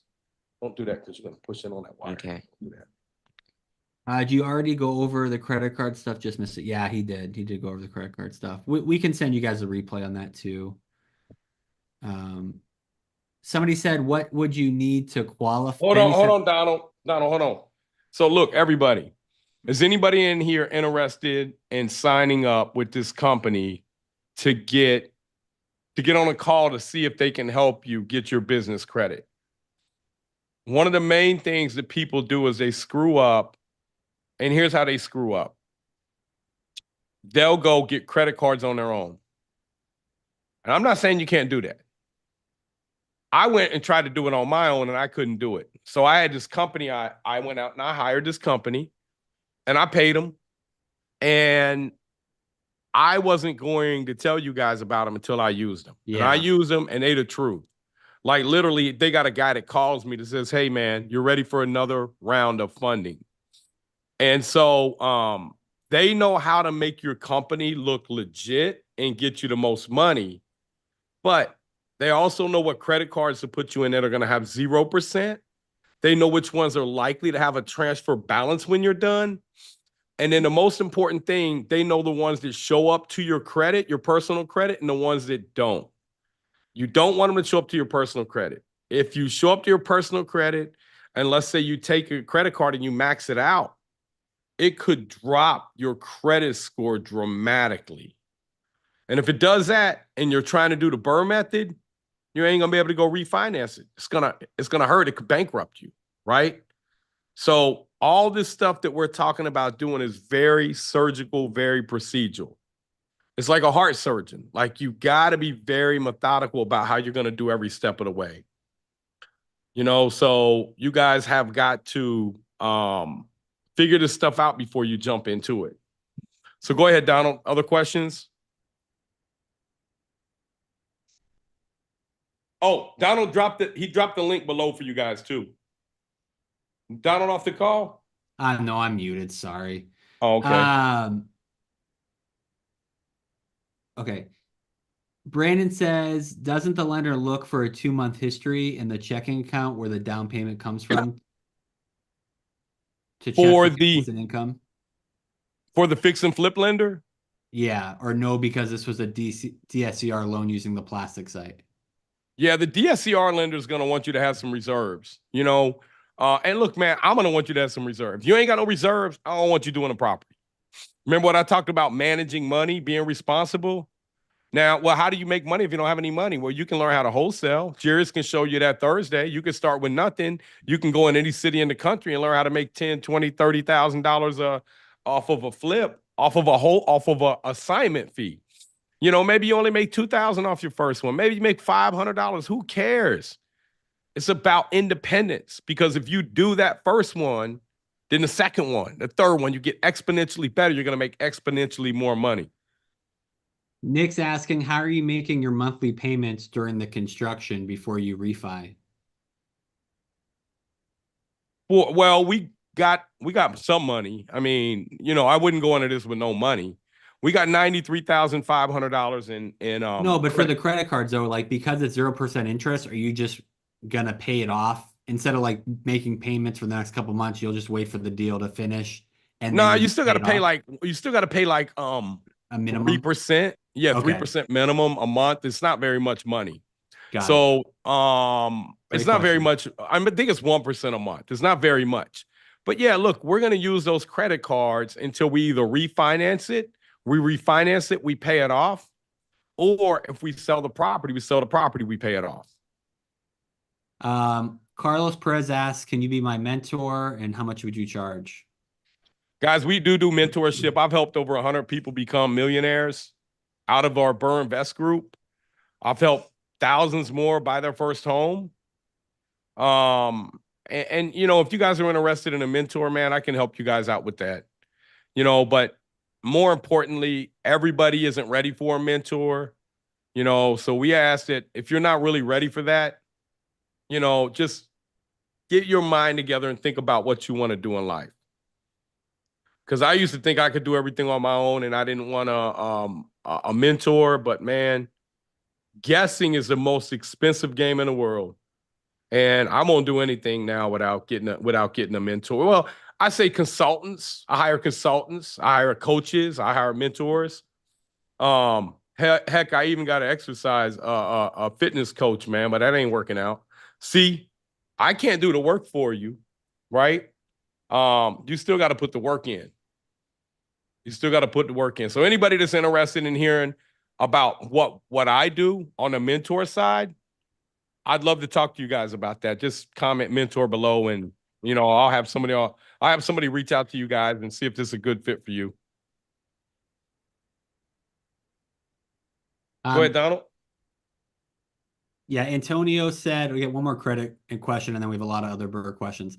Antonio asked, do you use the credit card for purchase price and rehab? Yeah, Well, we use it for everything.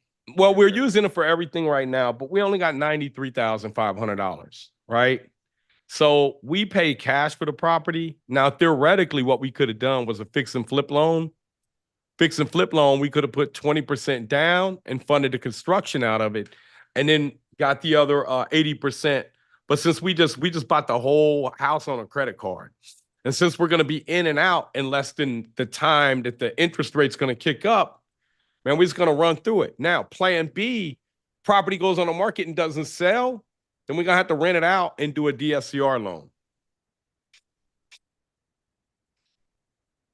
Frank says a lot of people have already flipped homes in my area. There aren't many that are available to renovate. The ones that are available are fairly high priced. How do you locate properties? Right. Now that's just unless you're in a very small city, man, that's just not true. You just have to find them. Jump on a call with Jarius Thursday at 12 o'clock. He's going to show you how to find them. Matter of fact, Frank, what city are you in? Frank, can you hear drop it? Oh, he's in Lakeland. Lakeland, Florida, Frank? Florida. Okay, yep. Okay. So Frank's not wrong. Lakeland doesn't have a lot. You may have to go right outside of Lakeland because Lakeland is all mainly new stuff. But let's just go see real quick. Keep on asking questions, Donald. Yeah, well, a lot of people, and Thea actually said, how do you find info if an area is growing, if it's appreciating? I can show you guys that here too in a minute, all right? But go ahead and just keep asking questions, Jason man. says, hey, Nate, thanks for sharing, brother. This has been very informative. Hey, listen, guys. I'm telling y'all, man, this stuff will make you wealthier than anything they teach you in school. Okay, so I mean, I don't care, man. You're a doctor, you're a lawyer, man. I'm telling you, this stuff here, man, it create massive wealth here. Okay, so look here. Now look, Jason said in a snatched up all the home, or was that Frank said in a snatched up all the homes? Now, Frank, come on, man. We're about to see. Frank, come on, man. Look at all these homes.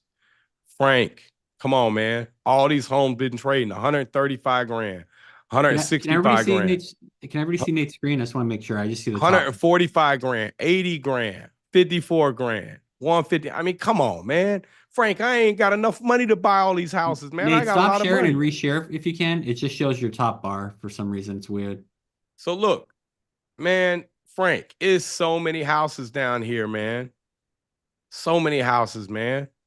It's more houses here. Can you see it now? Yes, yes, yes. Look, Frank, come on, man. 200 grand. Look, 197, 15,000. That'd have been the one I was after. 22K. I ain't trying to touch that one, Frank. Look at this, though. There's so many houses down here. 99K, 178, 113, 90,000. I mean, they're all over the place down here. There's an abundance of properties, man. You just have to jump on this live. Look at this. Lakeland, Florida got so many properties. Look at all these properties over here. These are perfect. Look at this one. It's perfect. 1,600 square feet. Oh, man, I'd love to buy this one here. What's this one worth when it's done? 200 grand? Look at this. It just sold on 8/28/24. Somebody beat you to the punch. Yeah, Junior, these are just sold. That's what Junior is asking right now. Yeah, this one, somebody beat you to the punch on it. They're down here, man. They're all over the country. Guys, this ain't nothing new, man. It's nothing new about this, man. People been getting wealthy off this stuff since 1980s when you got, what's that old white guy that drive around a Rolls Royce and Carlton Sheets. Y'all remember Carlton Sheets? This ain't nothing new. Now, he wasn't teaching the BRRRR method, but he was teaching strategic finance. Just takes you putting the effort in. There's enough properties out here for every last one of you guys to be worth $10, $20 million. That won't even put a dent in the market. Not even one little dent in the market.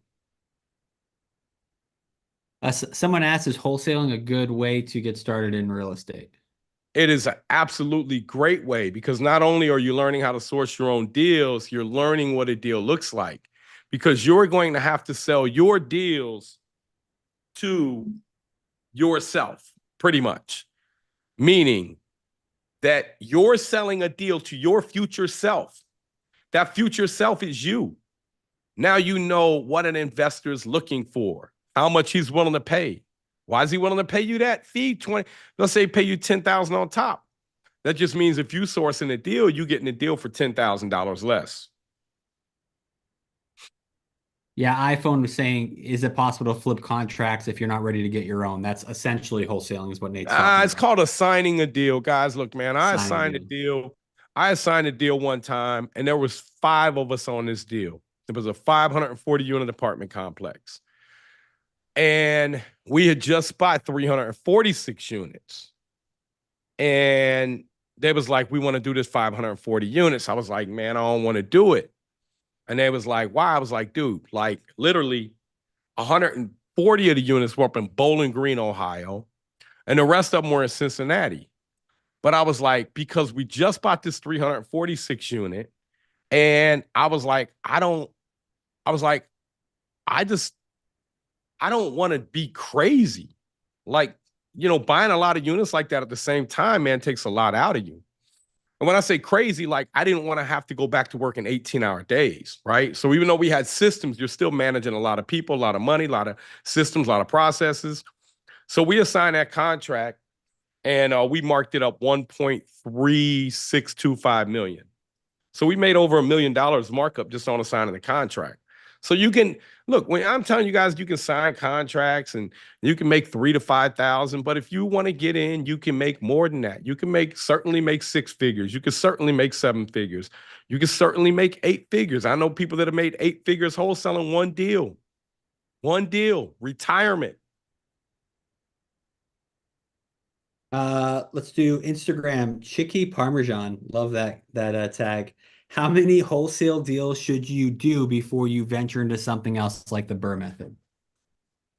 I mean, I think the end game is to get into the BRRRR because the BRRRR, like, if you guys, man, let me see if I can show you something real quick. I don't even know if I got this pulled up here. But if you guys understand, I don't have my 5-year roadmap here. But if I could show you guys this 5-year roadmap that I got put together, I don't know if I got that in here, Donald. I'd love to show that to him. But my Google Sheets, maybe. Yeah, it would be Sheets. Hold on. What would I type in here? I don't even know. 5 year. That's not it. 5-year. Just type in roadmap. Yeah. I can look too on my side. No, that ain't it. So, but if I could show you guys, I got this 5-year roadmap that we teach people. Matter of fact, man, I got a free training I put together with that. If you guys want that free training, send them that free training if they want that. Anybody that wants that. I can show you anybody in here, almost anybody in here, how to retire in 5 years, man. Because the key is not money. The key is not millions. The key is passive income. So every month y'all running from your mailbox, right? Because you got more bills coming in than money. Well, what if you could flip script? Got more money coming in and you got bills. Yeah. Running to your mailbox every month. It feels good to get towards the first of the month, right? So why is it that there's a small percentage of people running to their mailbox, most people running from their mailbox? It's knowledge. It's what we do with our time. It's what we do with our money. So let's just say that you have. Hey, check the Zoom chat, Nate. I think me and Christos are dropping a couple versions. What's up, Christos? I didn't even know you was in here, man. Let me see. Christos is like a ninja. Open that. Yeah, I know he really is. So yeah, here it goes right here. Can you guys see this or no? You haven't started sharing yet. Of course I haven't. Oh, I don't know what I'm doing. So, all right. So look, here's the roadmap that we put together here. This just gives you guys a brief 5-year. Like, what you really need to understand is that all you're doing is you're buying properties. So when we have a program, we mentor people, we show them how to kind of put this together. First year, what we really want to see is that you got 2 properties. Now, we don't want you going out here, going too hard. We want slow and steady. Because in 5 years, I'm going to get you to that retirement plan. First year, you're really learning like my son, right? Now, he's learning a little quicker. He'll probably do 8 houses his first year. I think maybe 15. Let's see what he needs to become a millionaire here. So he needs about 264. He needs about 8 to 9, maybe 10 properties to become a millionaire. So, I mean, he'll probably, that's what he needs. So let's say you do 2 houses your first year, 4 houses your second year, Now, I know you guys are saying that's a lot, but with the systems and processes and what we show people and teach people, every step of the way, we're here for you. We got like 5, 6 coaching calls a week. We just have a lot of support for people that we show how to do this. 6 houses, your 3rd year, 8 houses. So it's just really simple math, man. 2, 4, 6, 8, 10 houses your 5th year. But what does that really look like? Here's what that looks like. You got 30 houses at the end of 5 years. The value of these houses are 6.574. What we teach people how to do is buy these things and be all in for 150. Maybe it's 250. It doesn't matter.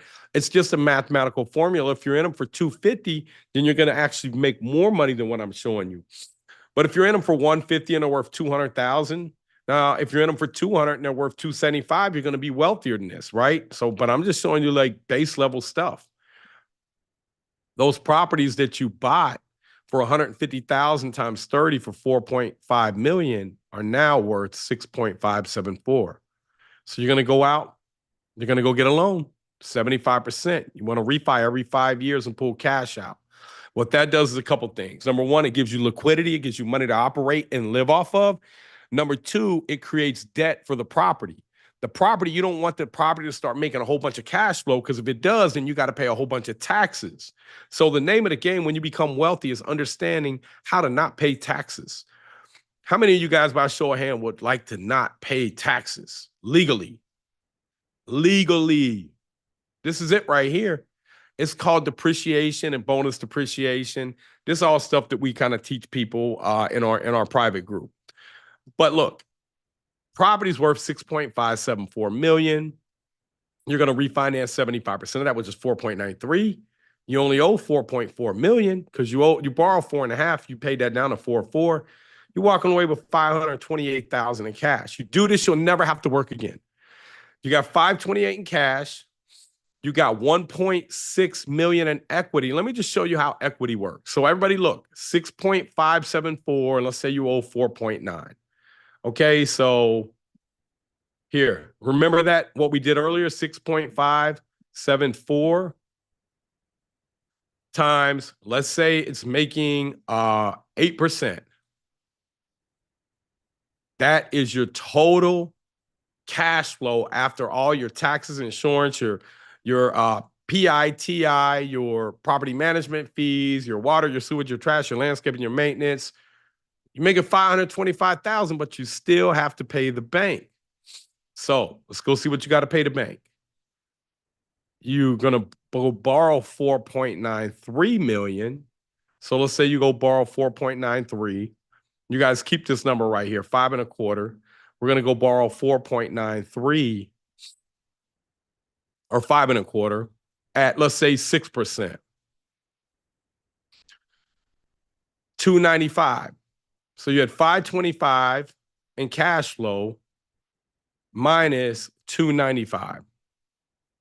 This is how you get wealthy right here.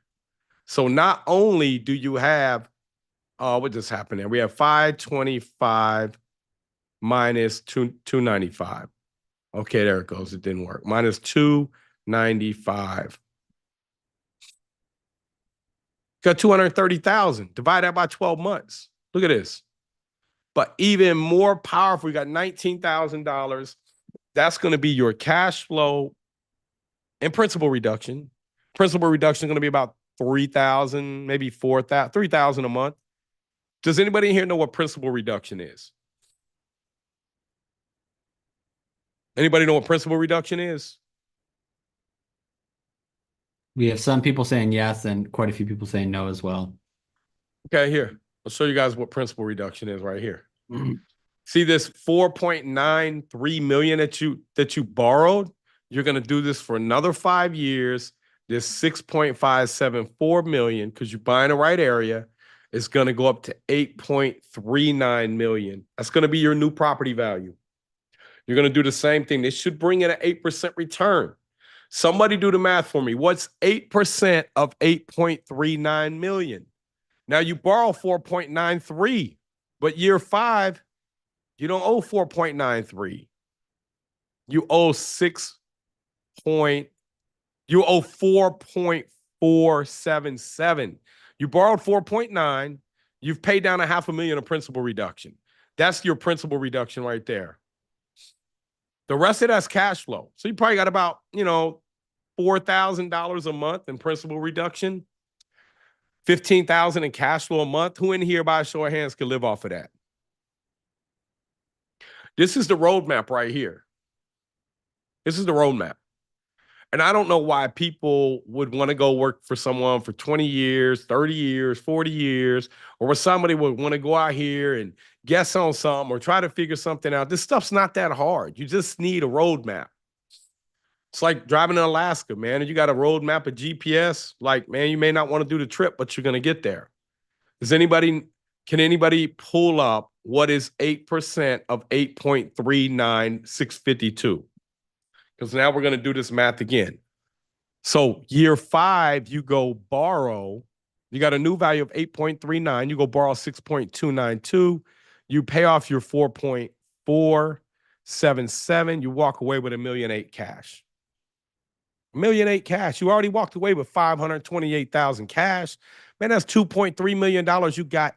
You don't have to pay taxes on that. Your building pays that back. You really never realistically have to work again. After you get you 30 of these properties over the next 5 years, it may take you 3 years to get 30. It may take you 9 years. But you have a clear path to retirement if you buy in the right area and you execute and do this right. Y'all got any questions over there? Yeah, well, I got one I wanted to hit real quick. Braden's on YouTube says, I'm pending for the BRRRR Invest Facebook group. This chance to learn something new if I get accepted. So we do have a free Facebook group called BRRRR Invest. It's one of the largest ones focused on real estate investing.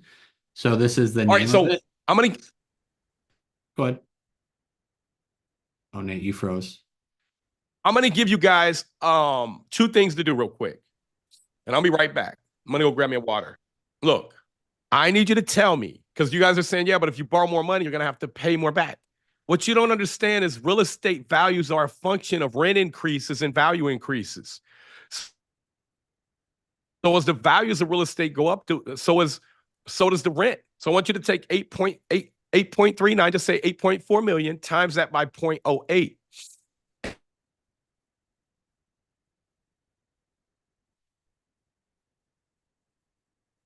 You're breaking up, Nate. Can everybody hear me okay? Just want to make sure it's not the whole Zoom, it's just Nate. Got it. Okay, cool. So we'll wait for Nate to come back. But yeah, we do have a public Facebook group, free group, technically private, called BRRRR Invest that you can join. And then Nate does tons of content. We have a lot of like resources, discounts, like a paint discount for when you're doing the renovations. A lot of cool stuff in there. So absolutely free. So feel free to jump in there. Here, I'll show you what it looks like. BRRRR Invest. So right here, BRRRR Invest. Nate's face will be right there. Feel free to jump in. Just search us on Facebook there, and also we like do lives, all those sort of things like that. We'll wait a second for Nate to hop back in. If I see him too, make sure he's not muted. Oh, he went to grab a drink. Okay, cool. Yes, yeah, Jason. Yeah, we'll drop the training for the roadmap to retirement. We have a free training there. So if you didn't get the training, just say training. Our team's going to send it to you, as well as the whole. If you want more information about the academy, come and mentor, and they'll send it to you as well. So I know there's a lot of people in here. Feel free to drop a few more real estate questions. I know Nate wants to complete this breakdown, but if you have a specific question on real estate, I have a couple more listed here that we'll hit on. There you are, sir. Yeah. So what number did you guys come up with? What number did you guys come up with? Man, I don't know about y'all, man. Huh? We have a couple that say 671 or 672,000. Okay. And how much debt are you paying out on that? You see, what you guys got to realize, every time you go to refinance and pull more money out, the bank's allowing you to do that because you can demonstrate to them that you got predictable, consistent money coming in, right? So once you learn this system here, you're no longer tied to working for money. You're working for equity. And I don't know about you guys, man, but I'd be feeling like if I just found out about this, I'd be feeling like, man, I just hit the gold rush, right? So, I mean, I've seen so many people become wealthy doing this. I've seen people that weren't even that good become wealthy doing it. Now, some of it's market timing, but it really comes down to knowing how to buy and what areas to buy in. You got to be really granular and looking at data and know which areas to buy in. If you buy in the wrong area, like Section 8 housing, man, if you're buying houses, like I seen Pace Morbier, and I said this. I don't know if he got this off me, but I said that on one of my things, Donald. I said, if you are buying a house in 2024 and it's worth $80,000 and that's it, it had 100 years or 200 years, however long, to appreciate in value, and it's only worth 80 grand. What's it likely to be worth in 10 years? In 10 years, it's going to need a roof. It's going to need all kinds of repairs. I don't want to own in that area. That's not where you build wealth at. You build wealth buying in an area before Chick-fil-A comes, understanding what drives markets. When you understand how to predict and forecast what's likely to happen in the future, it's almost like reading the future. You can look at charts and graphs and tell that stuff. Antonio's asking, do you ever use hard money to supply your deals? Man, I became wealthy borrowing hard money.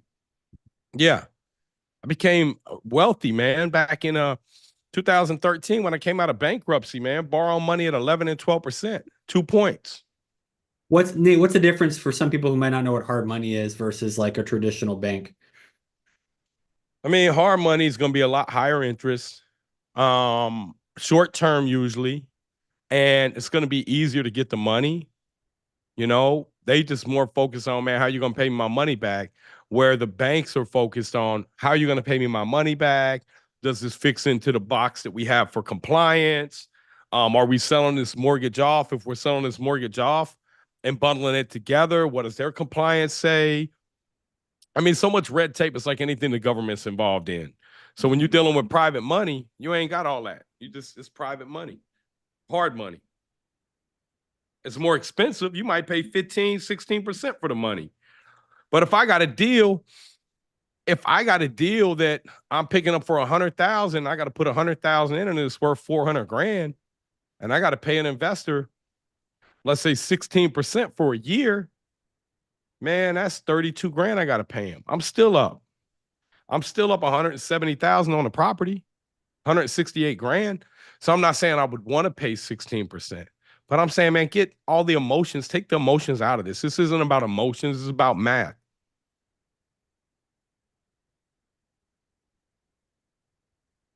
Let's stick Donald, with yeah. I'm looking at we have so many questions. Anne Marie's asking, do you recommend looking on MLS or off market for a beginner? I mean, I'm not going to waste my time on MLS. I'm not. I want to go where nobody else is competing for that deal. Now, I'm not telling you I ain't never bought nothing off the MLS. I have. But as a whole, jump in Thursday at 12 o'clock. Jerry's going to show you how to go find these deals. He's going to show you how to find them off market from tired landlords that didn't know how to buy, that didn't know how to run their business like a business. They just ran it like I'm just going to pay it down. And then since they just focused on paying down debt the whole time, they never had any money to really fix it up and utilize it. And then since they never knew how to do that, they didn't know how to run it like a business. Then they became a tired landlord, meaning they just kept the property forever and thought the way to become wealthy was by paying down debt. So now they usually work a job, then they own 3 or 4 or 5 or 6 properties, and they think that's their retirement. But then the properties become more of a headache to them because they never learn how to scale and grow up. Am I talking about anybody that's in here right now that's done that? Those are the people we're looking to buy properties from because they're tired. They're tired of it. Joe and Benny both are asking, man, how do you find trusted contractors? I mean, it's really easy to find trusted contractors. I mean, I did a post on it today. There's 4 things you want to look for.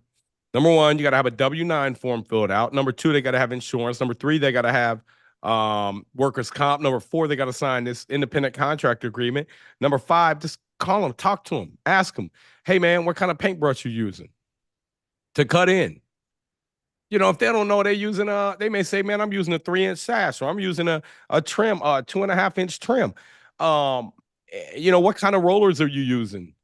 You know, when they say paint rollers, you like, nah, you ain't my guy. You don't know how to paint, right? Because a painter is going to tell you exactly what kind of nap, and then say why you like that. He's going to tell you why he likes it. So then you have to just, know how to set up the contracts. For us, the way that we set up the contracts is we pay them as soon as they're done. We don't pay them in advance. We don't get them any money. We make sure the materials are on the job for them, right? We get them down there. We get them in. We get them processed quick. We pay them quick. Then you create a reputation where everybody want to come work for you. Oh yeah, Christos just dropped the link where you posted on the 4 things you need to do before a contractor steps on your job. You just did that today, I think, actually. So that's a really good breakdown as well. And when you get a bad contractor in there, don't be in contract with them. We don't do contracts, man. We don't really do contracts. We do scope of work agreement. Here's your scope of work. Here's what we're going to pay you. And if you don't get done, if you don't show up, you're off the job. I'll pay you for what you did, because I know exactly what I'm paying you for by square foot or whatever. That way, hey, man, he comes back. I'm like, you off the job. Come on, let's walk through. I'm going to get you a check and cash you out. Right? Take care of business. Take care of it quick. Come through here. Hey, man, you put 7 doorknobs on. You painted 2 rooms. That's this amount of square feet. Here's what we agreed on. Right? I ain't never had a problem ever. Never. They never say, come on, man. They may say, I want to finish the job. I say, hey, man, not this one. Maybe next time, man. I know you ran into a problem. Let me get you this check and get you out of here, man. I got to keep moving. Be about your business. Pay the people. Keep moving on. Susie said you use the independent contractor agreement for subs and general contractors, or just general contractors? Yeah, definitely subs. You don't want a sub coming in and saying they work for you full time. Why? Because if you control the person's movement, their hours, their time, you said you got to be here at 9 o'clock, they can say now you're an employer, right? And if you're an employer, then you got to pay workers' comp on them, right? They got to pay half of FICA. You got to pay half of FICA. But subcontractors get to write off stuff that normal workers don't. Like, workers get the least amount of tax benefits?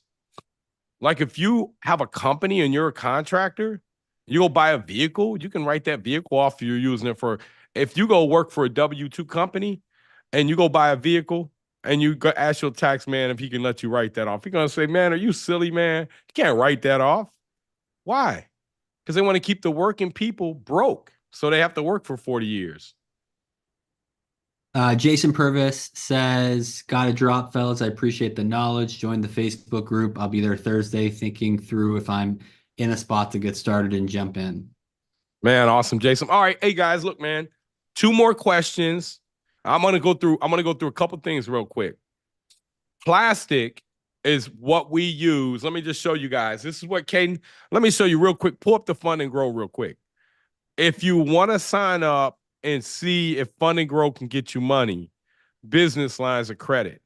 Now, you got to have credit, 680 credit score. If you got a 600 credit score, they can point you to where you can get your credit fixed before you come back to them. Okay? But if you guys go to natebarger.com,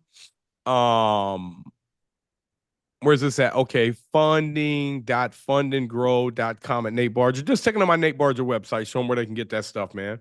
You got it. Hey, Nate. Yo, what's up, Christos? What's up, brother? So Amanda, their COO, came to our private group, and what they did for some of our members is she qualified and said they'll do free consultations and let you know where you're at, and then create a plan and help you get there. Wow. So I think it's worthwhile to take a look. The consult costs nothing, and just to determine where you're at to set yourself up. It's better to be prepared with money to have to be ready for when a deal presents itself. Yeah, for sure. Now, the thing about these credit cards, though, you got to be a little closer to having a deal ready, because once you get that credit card, that 12-month 0% timer starts starts. ticking. Yeah. Yeah. Okay, so go on over there to partners real quick. Click on partners, natebarger.com, and then scroll on down here. So you can go to BRRRR Invest Lending. We got lending partners that can do DSCR. We got the Fund and Grow. Click on that real quick. Yeah. So right there, click on that. What's it take you to? Pre-qualify instantly. So this here just gives you your client registration form, and then they'll go back in there. They'll reach back out to you guys. And one of the things that you get for signing up with us, what we negotiated with them, is you get 2 for 1. So you can get 2 people sign up for the price of 1. So we've seen people get as high as $250,000 in 0% money. And a lot of these companies, they charge you a percentage of that, right? And so we don't want anybody who's going to charge a percentage, because that's just crazy. So go ahead, Donald, you can quit sharing that now. So that's Fund and Grow. Now, let me show you guys what my son used to, and then I'm going to run through this one last time with y'all. This is what he used here. It's called Plastic, Plastiq. So once you get them credit cards, you can go liquidate them. You go send them through here.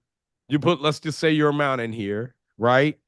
And you put your credit, you upload your credit cards in here, and then you click on which one, and then you can do a wire transfer straight to a bank, to a routing number. So the closing company gives you wiring instructions. You just send it straight there off your credit card. Right? The title company doesn't know you're sending it off a credit card. The lender, the bank, nobody knows you're sending off a credit card. They're just saying there's a wire transfer came in. Right? So that's how you use that. This might be a Fund and Grow question, but I'll just read it off, okay? Uh-huh. Justin says, question on the credit card stacking. My uncle has a higher credit score, but finally is entertaining the idea of this. Will they take his credit score when it comes to it? Or would I just be on LLC solo and just use him as a PG? Or can we go on at one LLC together? Why don't you guys just both go in there? You can get 2 people for 1, and both go in there and rock it out and see how much total money you can get, so you can use it to buy your first property. Again, man, I'm going to tell you guys, you better know what you're doing before you take these credit cards. Because if you don't and you get stuck and they jump up to 22, 27, 28, 29%, it's going to be brutal, man. Like, be serious about making your money. You know, don't go out here and work smart. Slow down a little bit. I see so many people in a rush. Like, man, where are you going? It's a red light up there. Slow down. Slow down in life sometimes. You just got to slow down. And when I say slow down, I don't mean when you get a job, you're going slow, but plan it out. Be very methodical about what you're doing with your time. Jason said, love this Oh, man. Barbara Lee said, anybody want to partner on Fund and Grow? See, there you go. You already got somebody to partner with you. Awesome. Jason said, love this guy, man. Bro, you're spot on. Where have you been all my life? Hey, man, I'm just here to tell you guys, man. Man, if I would have knew this stuff in my 20s, man, I'd be a billionaire right now. But once you get this knowledge, you can go become a billionaire. But you get to a certain point in life where money doesn't matter as much anymore. And what really matters is helping you guys, because I know what it's like to struggle. I watch my family struggle all the time. Sometimes it's intentional. It's self-inflicted. But you guys been on here for what time? How long we been on here? Almost 2 hours. Yeah. This ain't self-inflicted. You guys are hungry, man. You guys want to learn. You guys just got to you just got to go. You guys got to go, man. Get around the right people, get around the right networks of people, get the right knowledge, become investable. When you become investable, man, you know, when you become investable, man, people will give you money. So it's not a money problem. It's an education problem. And many of you guys went to a lot of school, but I ain't talking about that type of education. I'm talking about where they're teaching you things that are outside, thinking outside the box. Mm-hmm. Salt says they're going to ask, where did the wire transfer come? What are we saying? They asked where the wire transfer came from. That's what Salt says, that's what they're going to do. I mean, the fix and flip lenders that we have, some of them may or may not ask that. But I mean, you got to talk to the guy doing a loan beforehand and tell him what you're doing. He knows where to take you. So if you go into a bank's going to scrutinize you like that. Let me tell you guys something. If I go buy a $50 million deal right now and they ask me where the money's coming from, I tell them, man, I'm raising it from friends and family. Okay. Here's another reason why I know they want to keep people poor. If you go buy a $200,000 house and you got your 20% down payment in the bank and they say, where'd the money come from? My friends and family gave it to me. Oh, we're not allowed to do that loan. What you mean you ain't allowed to do that loan? You just did it for dude bought a $50 million project. I'm telling you, man, they want to keep the little man down, but you can't use that as an excuse. You guys got to understand the way the banking system works. Y'all know how the banking system works? Do you guys know how the banking system works? Do you know it's fractional reserve banking? Do you know if you put $10,000 into the bank account, they can loan 100,000 out? You know, and so why ain't they teaching you this in school? Why ain't they teaching you guys what a balance sheet is? Why ain't they teaching you about your credit? Why ain't they teaching you about how taxes work? Why ain't they teaching you about how not to pay taxes through accelerated depreciation? Why ain't they teaching you how compounded appreciation works on properties? Because they want you to work, man. It's sad. The people who develop the school systems are the people, they use them as a vocational to build their companies. The Rockefellers did that, man. They're the ones that built the school systems. And I'm not saying it was a bad thing at the time, but man, it was 100 years ago, man. We ain't got to live like that no more. That's like you still on a horse and buggy. Like, man, we ain't got to do horse and buggies, man. We got planes. We can just fly across the country. So there was a time and a need for that. But that time and need is past, long past. But we still reading the same books from 20, 30, 40, 50 years ago. Our schools are. How can they teach you something when you still got the McGraw-Hill from 1984 copyright in it? Come on, man.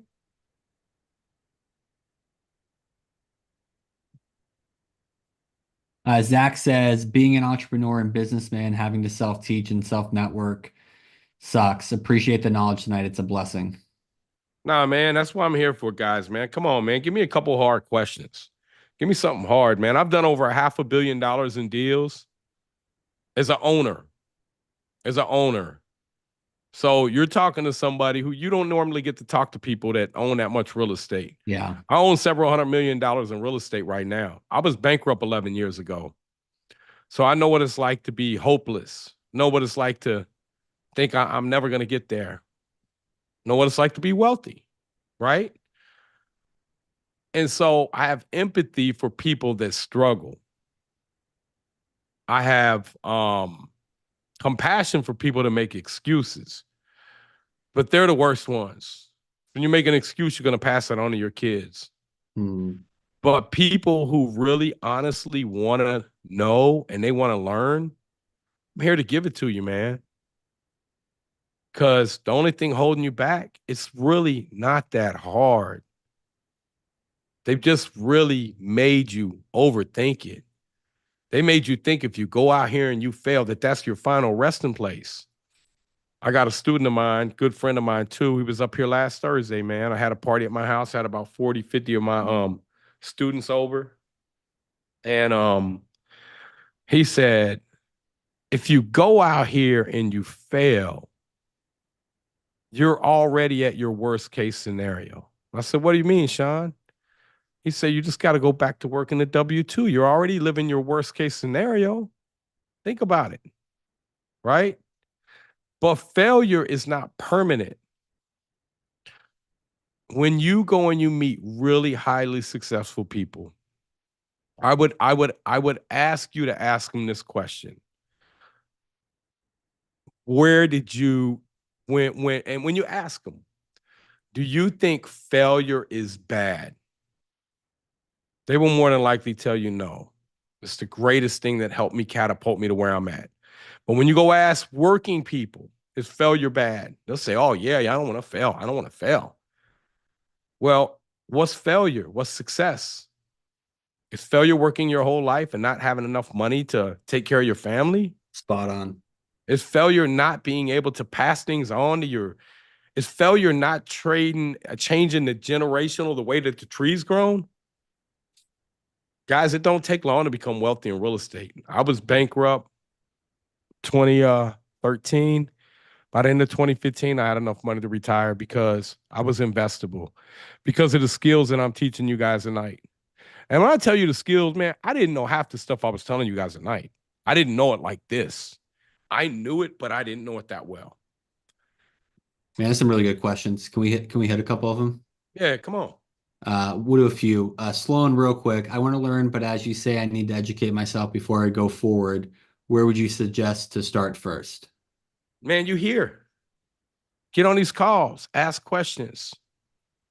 I created like some free training videos for you guys to show you guys how to do this. Yeah. For those of you that feel like you need your hand held, you want to be part of a community, you need, daily coaching calls, weekly call. We got weekly coaching, 3-4 weekly coaching calls in our private community. I got a mentorship. We can help you there. But just start right here, man. This is good. You're here. You're starting to think different. First thing I have to do is I have to uncross all them wires that's been crossed in your head from them telling you how you should be doing things all these years, and they telling you things wrong. They're telling you to save money, which will keep you broke. Money's a diminishing asset. It goes down in value every day. Want me to show you why it goes down in value every day? Let me show you why it goes down. Man, here, let me show you, man. Right now, as we are, look at this. Federal debt. Where is this at, man? Right there, federal debt clock. Look at this right here. This is crazy. And y'all trying to save this here. You trying to save this. Look, this is our debt.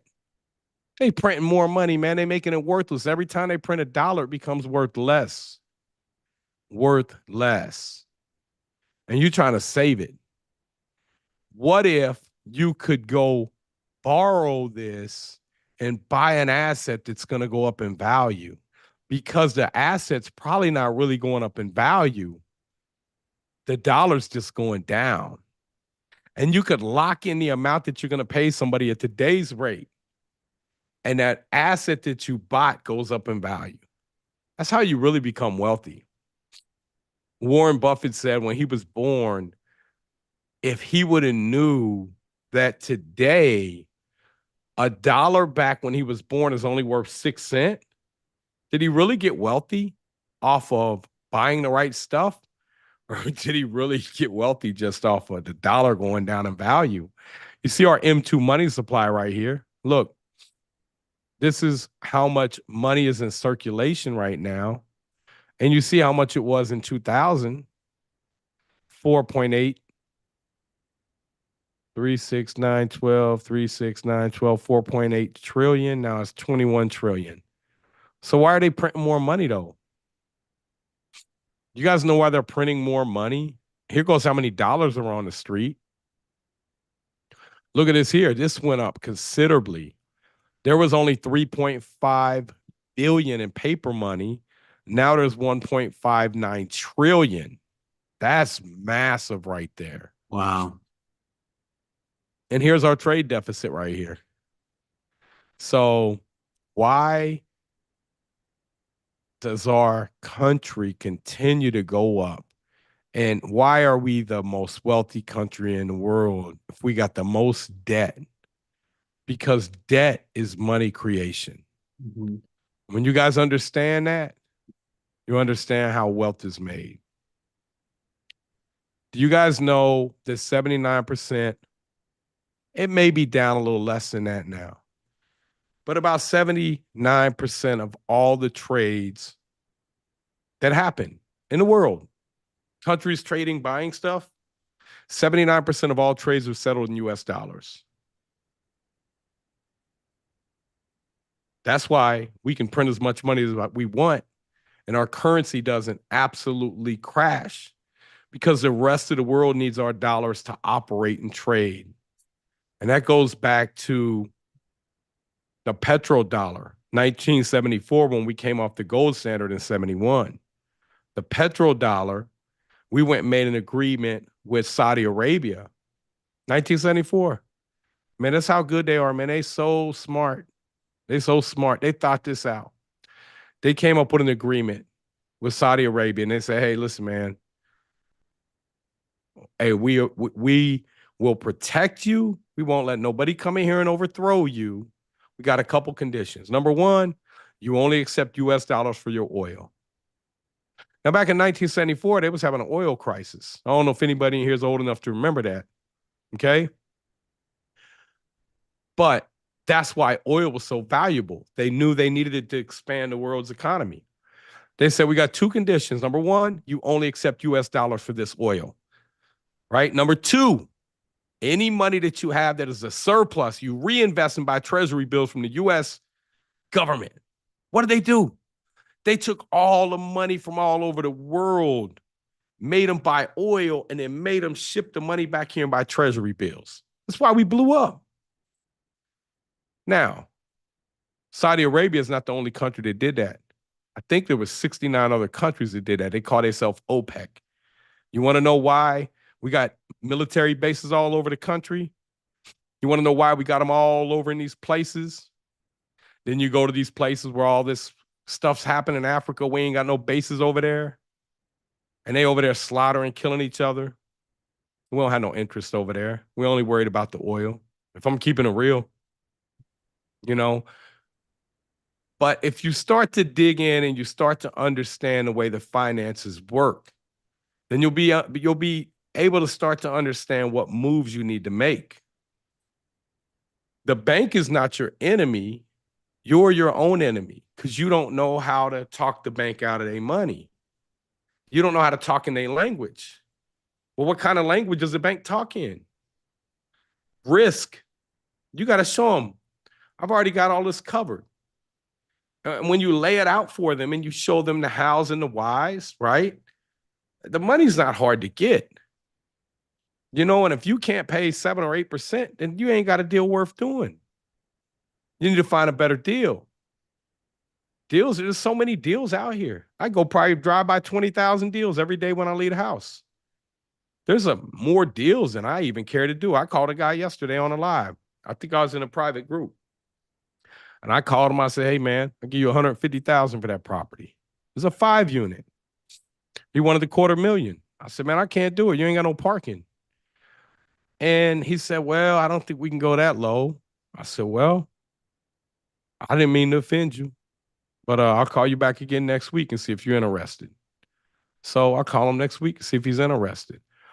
If he's not interested in selling me a property that I can make money on, then I'll go to the next guy, right? Because there's so many. When you guys join Jairus's call Thursday at 12 o'clock, he's wholesaled over 1,000 units. But ultimately, he found out that the real wealth is the BRRRR method because you don't have to work anymore. You set up these properties, they bring you in cash flow, they go up in value. You learn to do the same thing that the government's doing. Borrow more money. That's how you become wealthy. Borrow your way to wealth. All right, you want to do a couple more? Yeah, let's do it, man.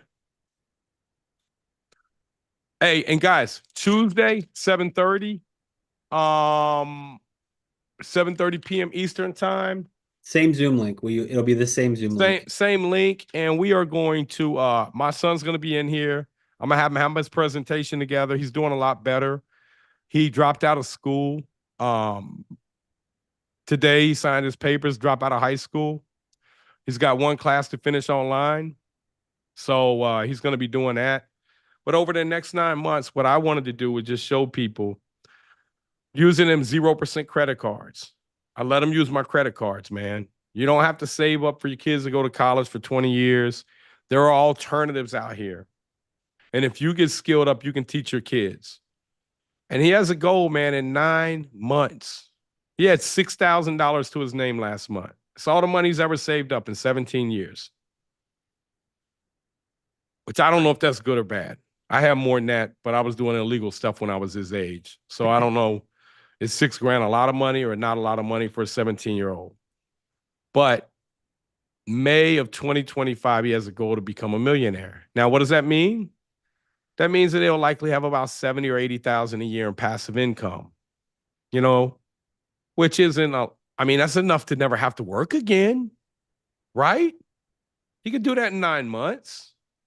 If he can do it in 9 months, you can do it in 20 or 30, certainly, right? You just got to understand, man, it's an unlimited money glitch, man. It's an unlimited money glitch. If I told you you could control asset after asset after asset with the same down payment, that's all you're doing. You're taking your down payment from this property, fixing it up, you're renovating it, you're extracting the value, you're getting your down payment back, you're doing it over and over and over. Got to make sure you're buying in the right areas. Got to make sure you have proper reserves set aside, and you got to know your construction. You do all that, and you got to know which properties to buy. You don't want to go buy no 2,900 square foot house. That's not what you want to rent. You know, you want to be in that 1,100 to 1,300, maybe 15, 16, 1,800 square feet, but you don't want these ginormous houses. You want to look out for aluminum wiring between 1963 and 1972. Houses had aluminum wiring. You want to look out. It's a whole bunch of stuff that you have to know. But once you know this stuff, man, you're not capped on how much money you can make. You're not. You want to go make 100 million? Go do it. Yeah, Come so on, Donald. I'll answer these next two and then we'll do Nate questions. Todd Wilson, do you have a list of upcoming Zoom meetings? Yeah, so Tuesday night, 7:30 p.m. Eastern is Nate and Caden. So that's tonight's Zoom. And then Jirius is Thursday at noon Eastern, where that's all about off-market deals, calling potential sellers. So we do those every week in our Facebook group. That is in our, free to our community. You can get access to that group for free at BRRRR Invest on Facebook. And then Dan asked, will everybody get a replay, or the ones asking? Yeah, as long as you registered for the live tonight, you'll get a text tomorrow once it is once we have it edited and ready to go, just to confirm that you want the replay, and then we'll send it over to you. Nate, Jason's been super active in the Zoom, so I want you to answer his question. He says, "Hi Nate, thank you for your input. My current situation is that I own 5 properties. How would you suggest scaling that to 30? And what strategies would you recommend for staying focused on this goal while managing the real estate team?" What real estate team? Yeah. What is that, Jason? Are you a realtor, or what team are you So, in? Jason, you got 5 properties. How much you owe on them? How much you owe? Oh yeah, he What has a part? team of real estate agents. Okay. I mean, hire somebody. Go hire somebody. You know how to manage people. He owes 45% roughly. Okay, you owe 45%, but what are they worth? What part of the country are they in?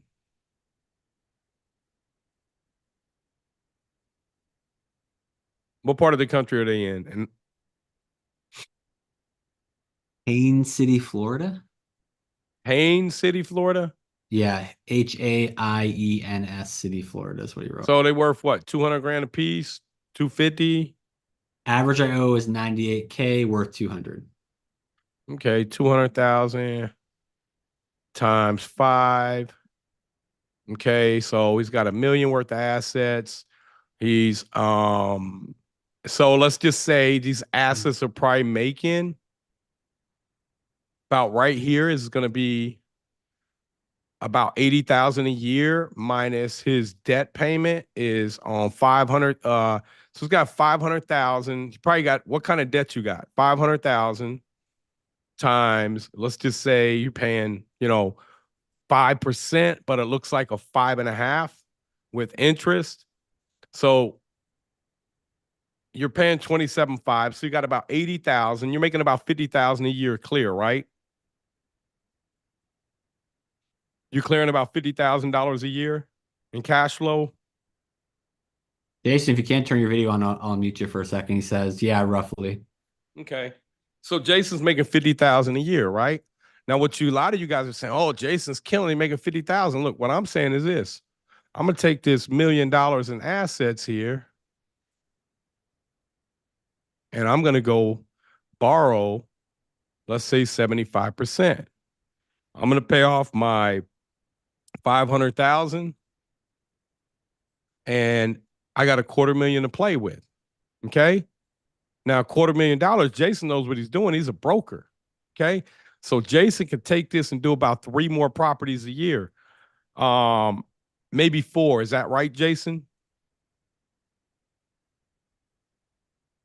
Jason, you can do about maybe probably 4 of these a year if you hire somebody. Oh, there you go, bro. I found you. Jason, can you hear us? Yeah, I can hear you. What's up, Jay? How you doing, brother? Hey, I'm doing great. Hey, thank you so much. Yeah, so look, you got to extract this $250,000 out because you know what you're doing. You got a good system. So right now, do you got some deals to buy? I've started looking. I haven't been looking because I've been so tied up running this real estate team and I really, lost touch of buying rental, but I'm doing like 3 flips a month right now as well. You're flipping properties? Yeah, I got 3 flips right now. I got one just finished today and one about to start. Why are you flipping them? One has an in-law suite, one was a little condo, 1 bedroom, and then I think I'm going to keep the house that I have. But why are you flipping them though? I'm flipping this one house because it has like an in-law suite in it. So I don't think it's going to be good for a rental property. So you don't like your in-laws? I don't know. If you tell me I should hold it, I own it. No. I'm saying this here, man. Like, how many properties have you flipped in your life? I probably flipped since like 2016, around 4 or 5 a year. So like maybe 30 properties. So you made 30 properties. On average, you're probably making about what, 30 grand? Roughly 40? Around 30, 40, yeah. Watch this, man. You're going to be sick. Okay? You made 900 grand. After taxes, let's just say, here's what you really made, right? You made 630 grand. Now, if Jason would have kept those properties, 2016, man, Jay was doing 4 properties in 2016. Let's say it was worth 120,000. Said it was worth 120,000 back then. Times, let's just say that we're appreciating that 5.5% a year to the power of 8 years. Worth 184 now. Minus 120. He probably only owes about 8 years later, about 105. He would have done the BRRRR method. Times, he's done 30 of these, man. Man, Jay, like, you guys got to understand that flipping properties, man, is just a job. When you understand, like, if people had 30 properties right now on an average of, here, let's just say average $200,000, right? $200,000 times 30 properties, that's $6 million. If these properties are going up 5.5% a year, he's making $330,000 in equity a year, right? That's just equity. That's $27,500 a month. This is how you build wealth. Jason, $27,500 a month, man, you gave this away. We're not talking about the cash flow, because the cash flow on $200,000, let's say it's cash flowing, let's just say 8%. That's 16,000. And let's say that you only owe 100,000 in debt at, let's say, 6%. Sorry, that's 6,000. So that's 10,000 in cash flow for each property. So you'd be making $300,000 a year in cash flow, and you would also be making about $300,000 a year in appreciation. So Jason, you already got it. Like, brother, you're already there. What you already got capital lined up. You already know how to find the deals. You already got the construction teams. You need a roadmap to show you what your retirement goal is, brother. Like you're already there. You could probably get there in 2 years if you wanted to. That's exactly what I need, Nate. Yeah, you're out here, you're doing what the typical flipper does. He's flipping more property because he needs to make more money because now he got taxes due. And he didn't pay the taxes off the last flips, and now the taxes caught up. And oh, by the way, when you're flipping properties, you never got any money. You know why? Because you got more deals consuming more money. And you say, I don't even know where the hell my money went. And then are you married, Jason? Yeah, I'll show you a Because bill. I that's just even got worse. it Now right you're now looking at from your the wife, and IRS. now you're looking at your wife, and she's saying, well, what did you do with the money, Jason? Where you been, Jason? Like, I know you made some money. Yeah. So you have to take a more methodical approach of you have to take a more methodical approach of building long-term wealth. So you got kids? We have 2 kids. I mean, what do you want to do, man? I wanna follow that roadmap. I actually resonated with me what you just said because I've been focusing on, building my passive income. Not to retire, but to get to that, I definitely have a goal of building it. But Jason, you already got it more than anybody probably on this call.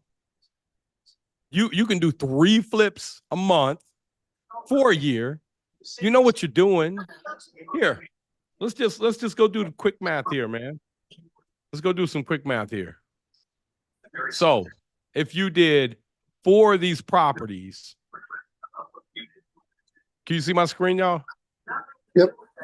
Okay, you did 4 and 16, 4 and 17, 4 and 18, 4 and 19, 4 and 20, 4 and 21, 4 and 22, 4 and 23. How many you up to so far this year? 3.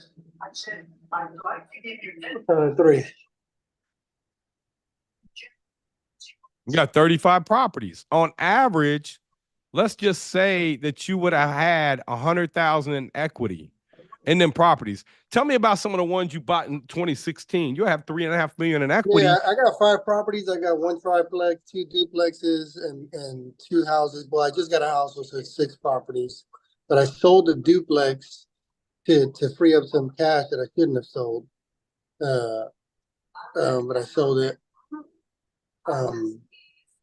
And then I got this property. I got these 2 properties now with the money that I flipped, and that's where I'm at with these properties right now. So how much money do you need a month to retire?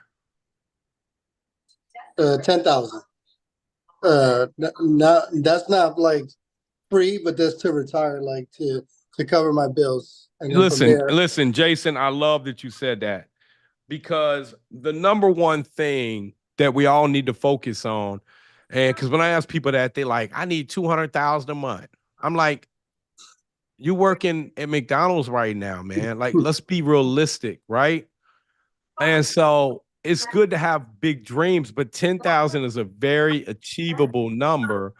And what Jason's talking about is financial freedom. He's talking about, man, if I don't want to have to go to work for 2 years, I ain't going, right?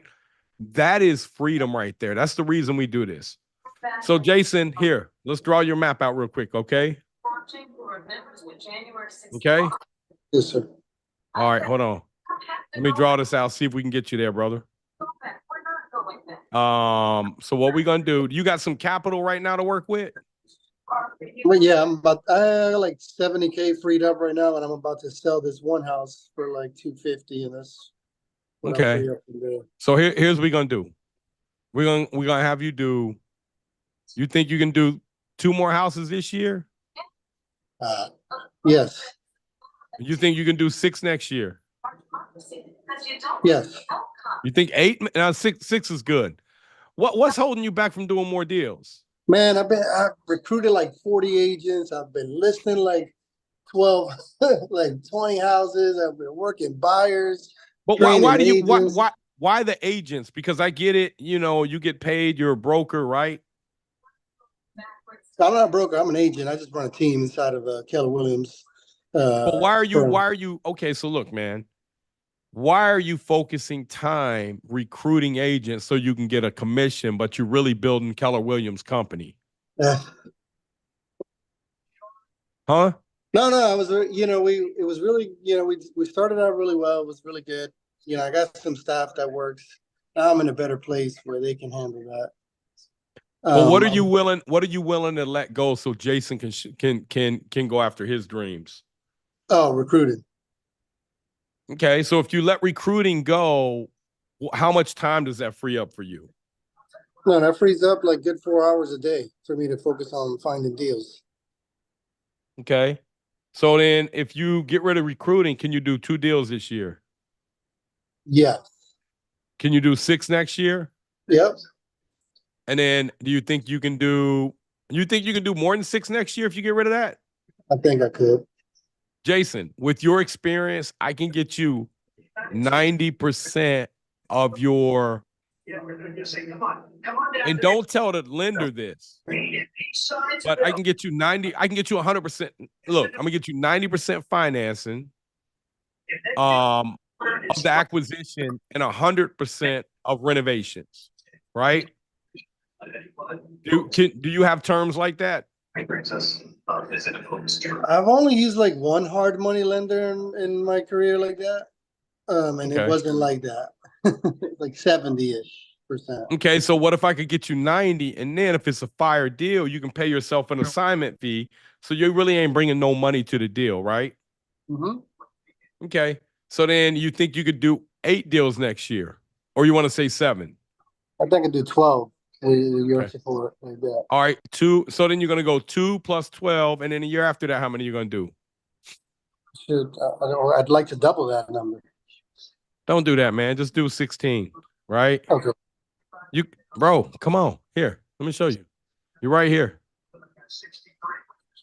Hold on. Let me move this thing here. So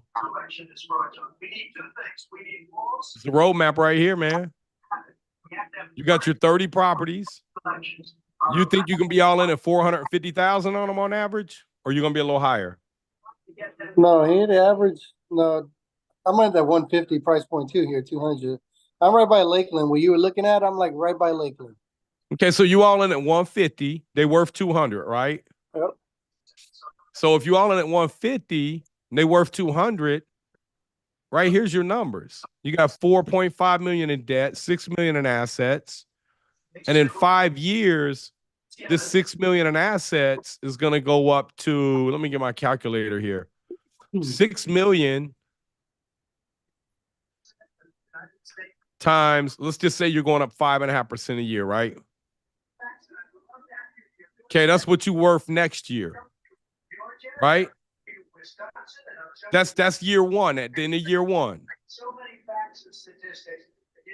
In the year 2, that's what you're worth, right? Mm-hmm. Year 3, this is what it's worth. Year 4, this is what it's worth.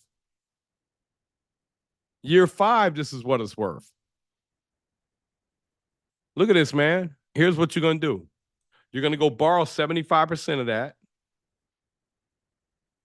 Look, you're going to go borrow 5.881 million, right? How much is your debt at that time?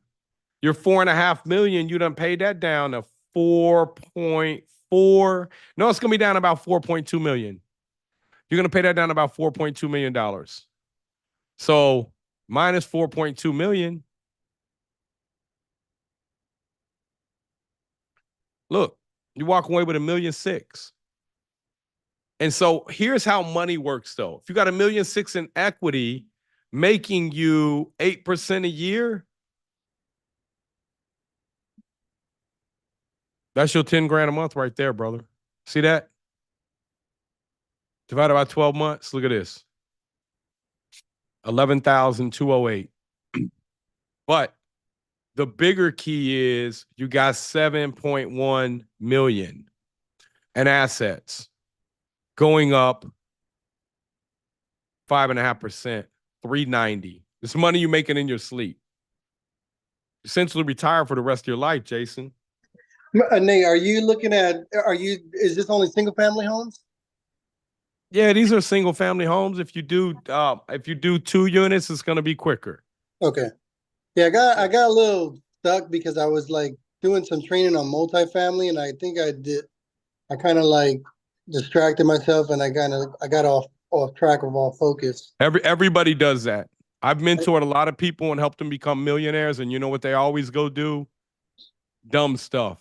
Like Yeah. follow the plan, get to the 30 units, get to 10,000 a month, then take a break, go travel the world for 2 months, think about what you want to do with your life, then come back. And if you want to do multifamily, do it.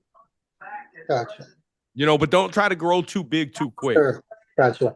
You Thank you. know, and I own a lot of multifamily, over 1,000 units, closer to 2,000 units. And, you know, I got that stuff down pat. That's my thing. That's where I'm really good at. But I started off buying single family homes.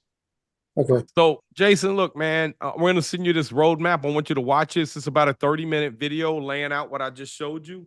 Yes. But you already got it, man. You just need to figure out your focus. It sounds like your lack of focus right now, and you got too much going on that's not helping you make money. You need to focus in on that one thing that's really going to drive it home. Give yourself 30 months. Jason, I did 30 months out of bankruptcy. I had 35,000 a month in passive income. Wow. And that was in 2013 when I came out. And by the end of 2015, we went down to Florida for 4 months. I thought I would just go deep sea fishing every day. We went down to the Keys. We got a house down there. And I just thought, man, after a couple months, I was bored and it's windy down there. You can't get the boat out every day. So you realize in life, like what you think retirement's going to be isn't necessarily what you think it'll be. That's why I'm out here with you guys, man, because this is what I really enjoy, is helping people out. Thank you so much. You've helped me a lot. Thank you. Hey, Jason, we're gonna send you over that training over, man. Yeah, And I appreciate it. Yeah, let us know how that works out for you, brother.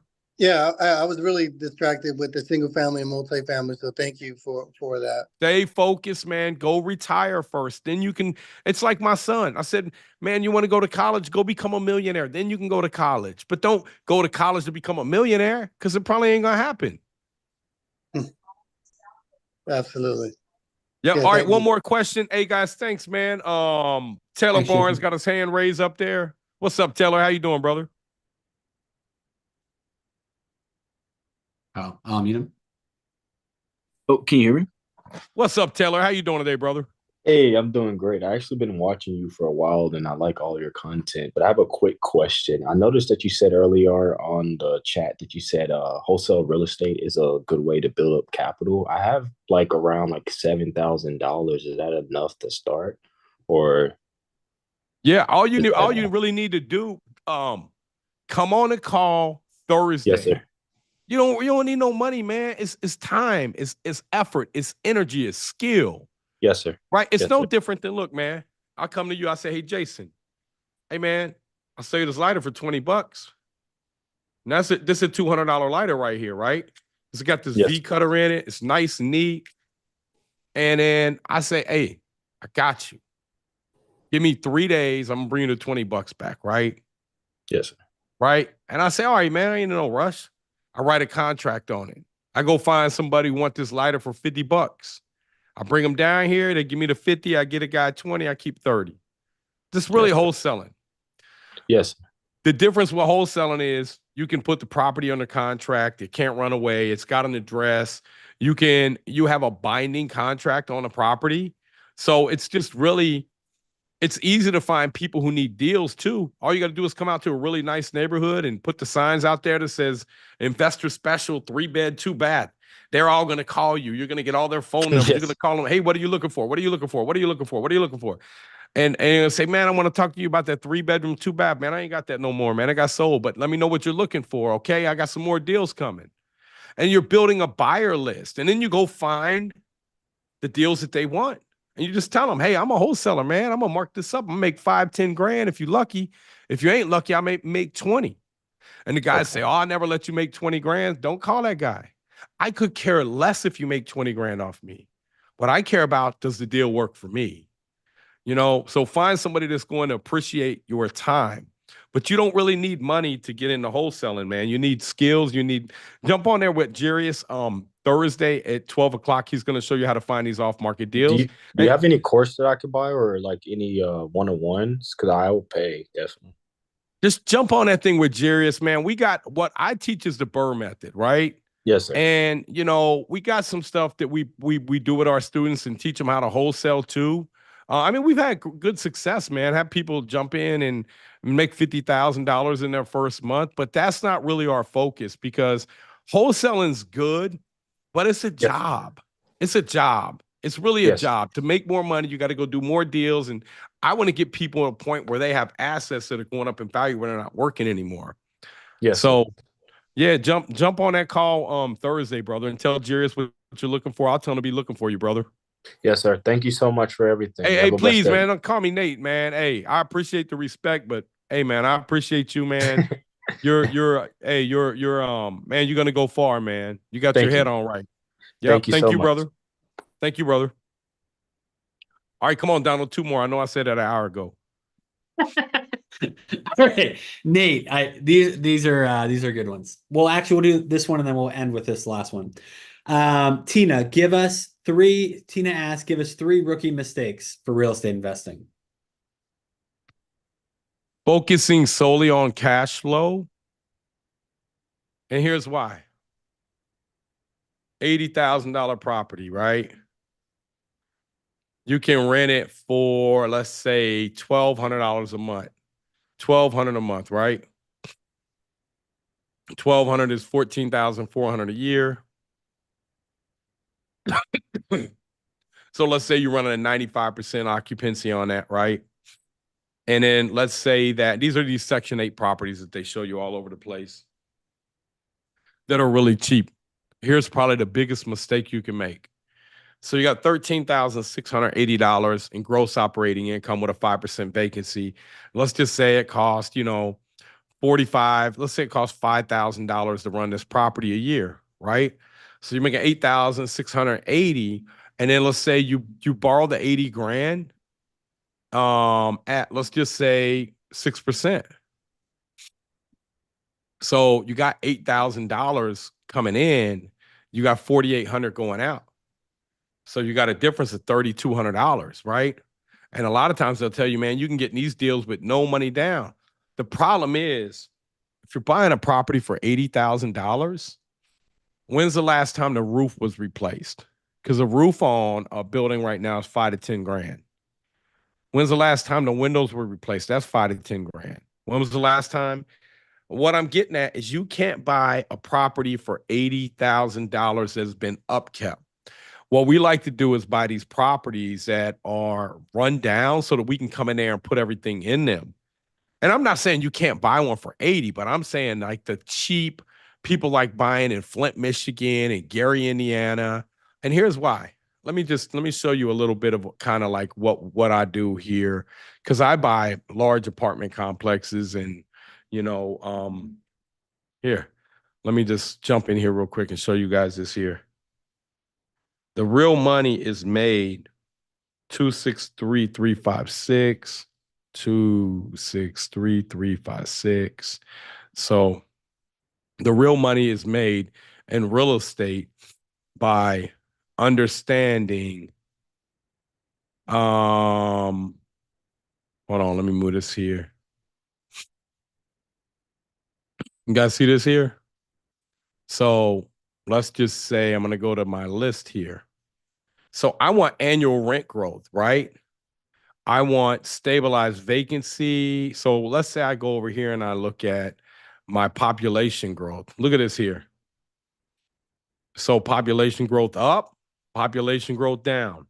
What do you think's happening in these areas where you have population shrinking? Let's see if I can find one here. I want to find a bigger city too, so I can give you a good example here. So Peoria, none of these really big cities. Youngstown, Ohio. Look at this here. Youngstown, Ohio. Population dropping, right? Let's go look at this forecast report here. So I did read something the other day. Look at the average rent, $835. How are you going to pay your property management fee, your taxes, your insurance, your debt, your maintenance? So you're going in here and these places are just, let's look at this here. Smaller market, it's only got 863 million worth of apartments in it, 4.5% vacancy rate. Look at this one here. 10.8% vacancy, 7.9% stabilized, which means they have a whole bunch of buildings that are being built, which means that market is going to get overbuilt. Rents are going to crash. Let's go see here if the rents have started coming down over here in this market here. So buying in the wrong market is the next one. And not setting aside capital reserves. Buying really huge properties, not buying capital, not setting aside money for capital reserves, not knowing what capital reserves are, not knowing the age of your furnace, not looking at this as an investment, but more of an emotional thing. So I want to go over here and I want to see where they're forecasted. So look at this here. Vacancies climbing. You see this here? That's not good. All the way out to 27 before it starts to level out, which means that you're probably also going to have your rent not going up. Your vacancy by bedroom, 3 bedrooms. You had a massive supply of 3 bedrooms come on market here. I saw them back up here. Look here. Look at all these that came on market. Almost 700 units. What is going on in Lafayette? Something's going on here. But they're asking rent prices going sideways, no rent growth, increased vacancy. Let me show you how that could destroy you here. So I'm just going to show you high level how that could destroy you here. And here's your expenses. Let me see what kind of market, what kind of cap rate. Okay, so these are trading at about, a 7.5 cap for 4-star all the way down to a 6 cap for, that's for United States. Do you guys know what cap rates are? These are capitalization rates right here. Do you guys know what that means? Drop in the chat if you know what cap rates mean, or if you don't. Yep. So here's why you can get slaughtered buying in them wrong areas, because that property is going to always need renovations. It's always going to need more work done. And so if that property is not going up in value, then how are you going to pay for those repairs? You can't. And so there's a guy out here on social media talking about you buy these Section 8 properties, and I bought a jet and a yacht. Man, he ain't buy that stuff with no Section 8 property, man. He didn't. I'm just telling you, man. I've owned property my whole life, man. You can't. When you own properties, they eat money. They like kids. You look around, next thing you know, they want to go to prom, right? I'm like, man, what? And I just bought you a fridge. You're like, yeah, man, I need a new fridge. Got me a fridge. Now I need a stove. You like, dang. Then you need a roof. Then the tenant floods your building, right? So there's always these unexpected things that you have to make not unexpected. They got to be expected. That's what keeps people from scaling and growing in real estate. So those are the biggest 3 things, man. Buying in the wrong area. Like Lakeland, guess what? You great down there. You know why? Man, who's moving to Lakeland? It's cheap housing. It's around a freaking lake. They named the city Lakeland, right? And so who's moving down there? All the baby boomers. They got money. They're like, hey, man, it's cheap housing in Lakeland. It's a lake over here, man. We get probably plenty of places to go drink at. They like hanging out, probably plenty of churches. Lakeland's perfect to move to because it's inshore. How far are you from the ocean? Hour and a half each way. You can go to the Gulf. You can go over to the Atlantic, right? So, places like that are safe, but you got to know what you're investing in. If you're buying an area that, let's just say, I always like to use this, and it has what's that place? Paper mill, creates paper, right? Is that a good place to invest in long term? Well, it would depend on what the paper is, right? If it's toilet paper, I'm like, hey, man, we good to go. We're going to need toilet paper in the future. But what if it's newspaper? Newspaper's going out of business. So you have to understand when you're investing in real estate, you're investing in the community. You're buying a piece of the community. And when you understand that, then you'll start to buy in communities that are going to go up in value because that's where the real wealth is made. You buy that $80,000 property and it goes up to $250,000, you ring the bell. But there's things that you can see that are going to tell you that's going to happen. And if you don't see them things, then you leave it alone. If I see some people in the comments, if you guys didn't get the text for the training for the 5-year roadmap to retirement, just comment training in the chat. We'll have our team send that over to you. And then also the mentorship. Yeah, you can just comment mentor if you're interested in Nate's mentorship. Natasha asked, how's the cruise seminar going to work? How's the cruise seminar? Yeah, going to work. I think she's talking about BRRRR 360. I'll send her the link for that so she can go into the BRRRR 360. Yeah, the I'll BRRRR send, 360. I'll send Yeah, you so the special from promotion we got going on right now. Yeah, from 8 o'clock to are you going on a cruise with us? So if so, send her out the itinerary. Yeah, you guys Okay. make sure we got the itinerary sent out for her. Okay. All right, come on, one more. That wasn't a all good right, question. Yeah. What'd you say? That was Come on, that what? I mean, I'm not saying that was a bad question. I'm just saying I want to answer some real estate questions. Oh, I had more of a personal one. Do you want real estate or personal? Well, you want to call me after the call? I mean, you don't have to do it in front of No, everybody, Donald. I really like No, I'm this just question. kidding. If you could go Okay. back 20 years and talk to your younger self, what would you say? Buy This is Bitcoin. Marcus. Buy Bitcoin. And NVIDIA. Yeah. I mean, hey, that's easy because I ain't gotta work. I just, man, hey, kick back. I mean, a lot, man. It wouldn't just be one thing. It would be slow down. I don't have any regrets. So I really don't have any regrets. I don't.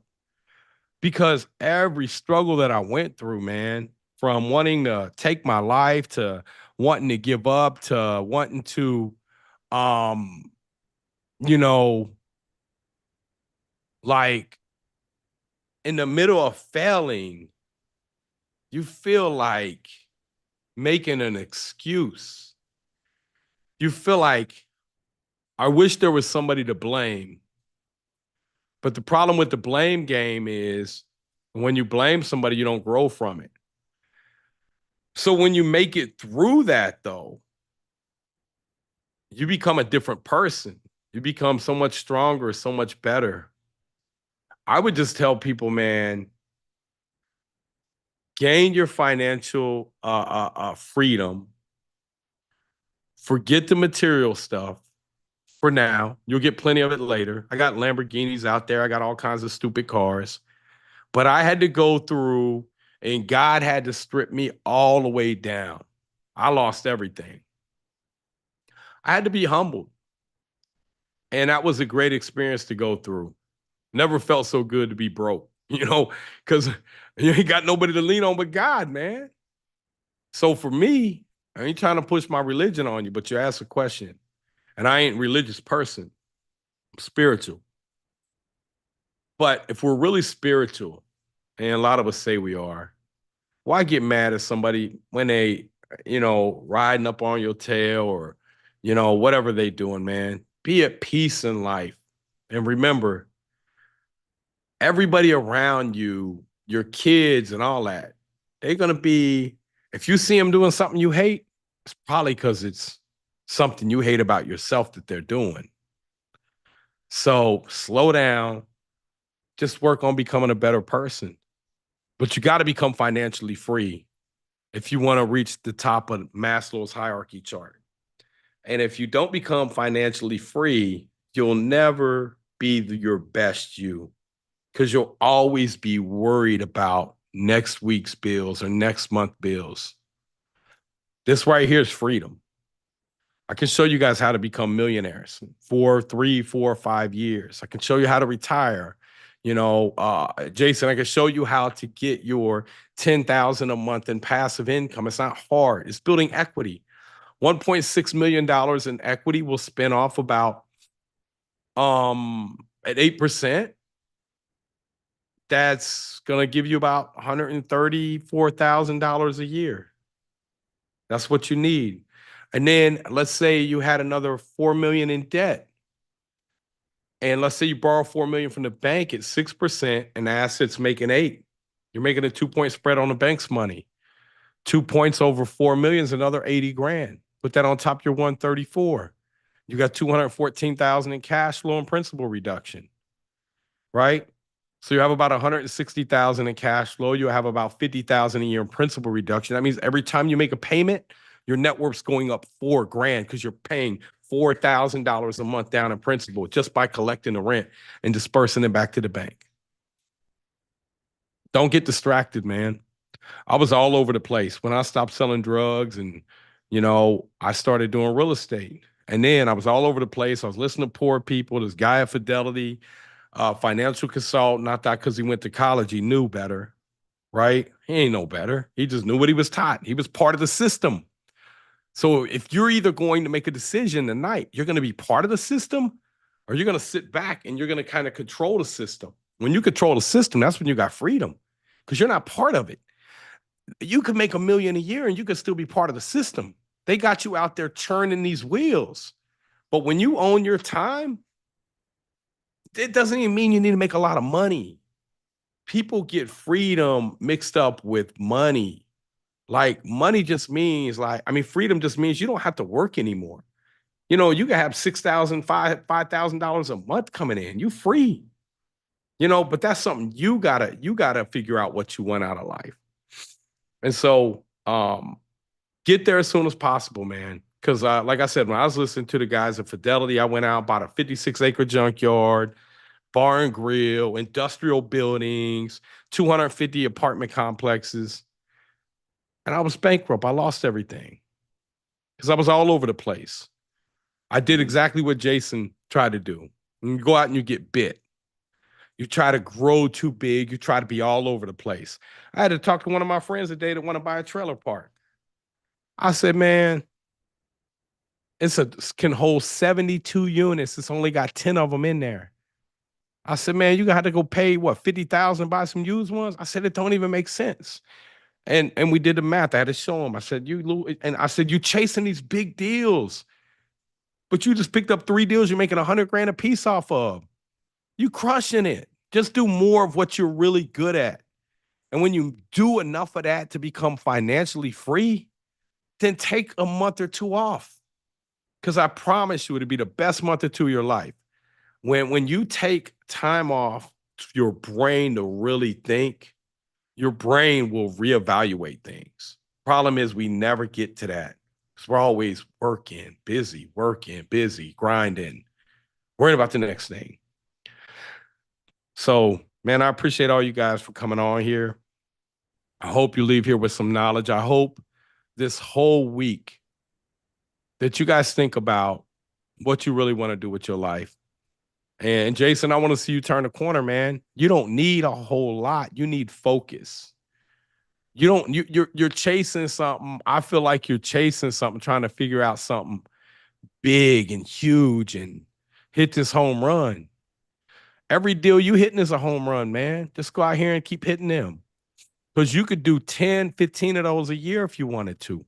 And it will probably push you to capacity, but you're making 60, 70, 80,000 off each one, right? So you're making 50,000 off each one. You go do 10 of them, that's $500,000, man. But you don't want to sell them. You want to hang on to them. Because you do 10 of them, you got 2 million in assets going up 5% a year. That's 100 grand. That's $8,000 a month you're making, Jason, every month in appreciation. That's how you get wealthy, man. So, man, I love you guys again. I have a couple trainings that I built out for you. One of them is going to be the 5-year roadmap that'll show you if you got $50,000, man, I can show you how to retire in 5 years and turn that into over $2 million. And I show you mathematically how to do it, not just in theory, step by step. Here's what you're going to do. Here's the type of properties you're going to look for. It's an overview. And then the next video I got, if you like that, you watch that, let us know. I got another one that breaks down and goes a little more granular, and it'll show you the type of areas that you want to invest in, what you want to be looking for. And then for those of you that need, like, you know what, man, this is what I really want to do in life, I think. You want to get on a call with me, somebody on my team. I got some people that you can talk to. We'll see if it's a good fit for you guys, man. You could just say mentor or training if you want the training. Or you could just get on these calls, man. There's a lot of free nuggets on here. And even when you're on these calls and over here, network in the chat. If I'm from Cleveland, I'm from Cincinnati, I'm gonna say, man, anybody in here from Cincinnati, right? Somebody say, yeah, I'm from Cincinnati. Say, hey, man, can I get up with you this week? You want to do real estate? I want to do real estate. Start to network, right? Say, man, just meet me for some coffee. Where are you going to be at? Somebody may say, man, I'm already doing a deal. I'm flipping a deal. Go out here and network. We all like-minded. I got 43 city groups all across the country in our private network. And we have city presidents that run them groups, and we do meetups. And, so we have communities. We have these little communities that people meet up and they network and they partner together. Because, see, when you start to want to do this real estate, the BRRRR method, you become addicted to it. Not in a bad way. But, yeah, we got them in Chicago. We got them in Missouri. We got them in St. Louis. We got them in Cincinnati and Cleveland and Columbus and Orlando and everywhere. We got them. Look, we got them. Those are our members that we got all over the country, but show them the city groups, man. Those are our city groups right there. So we got city groups in pretty much all major cities. Major markets, yeah. Yeah, major markets across the country. We even got one over there in Hawaii. So, yeah. Those are our city groups, presidents, man. So this here, man, I started doing this about 3 years ago. I started doing social media about a little over 4 years ago, maybe. Not even 4 years ago. And I just started telling everybody how to do this stuff because I was so tired of seeing people like work their whole life and never get any financial freedom. And I had a goal to buy $1 billion worth of properties the year I started doing social media. And, God told me he wanted me to do social media. And I felt like Jason. I was like, hey, God, look, man, I ain't trying to do all that. I'm really good at what I'm doing. Let me do this, God.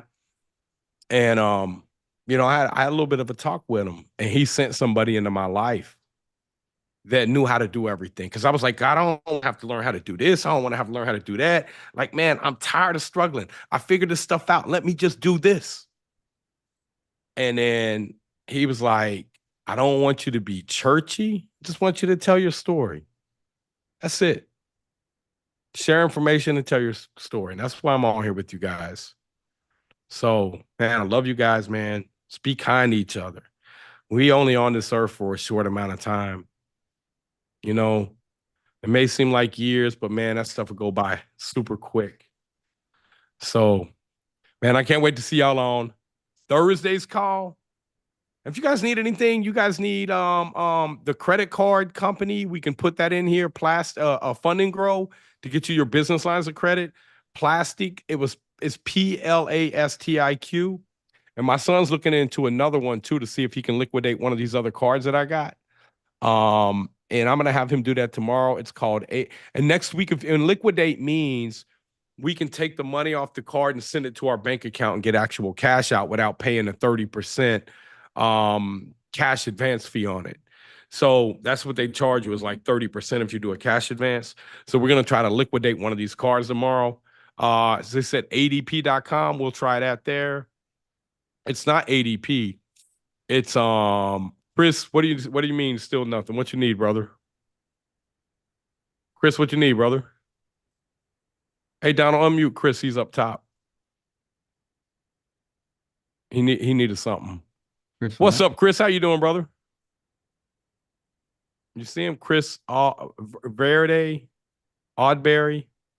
Oh, yeah.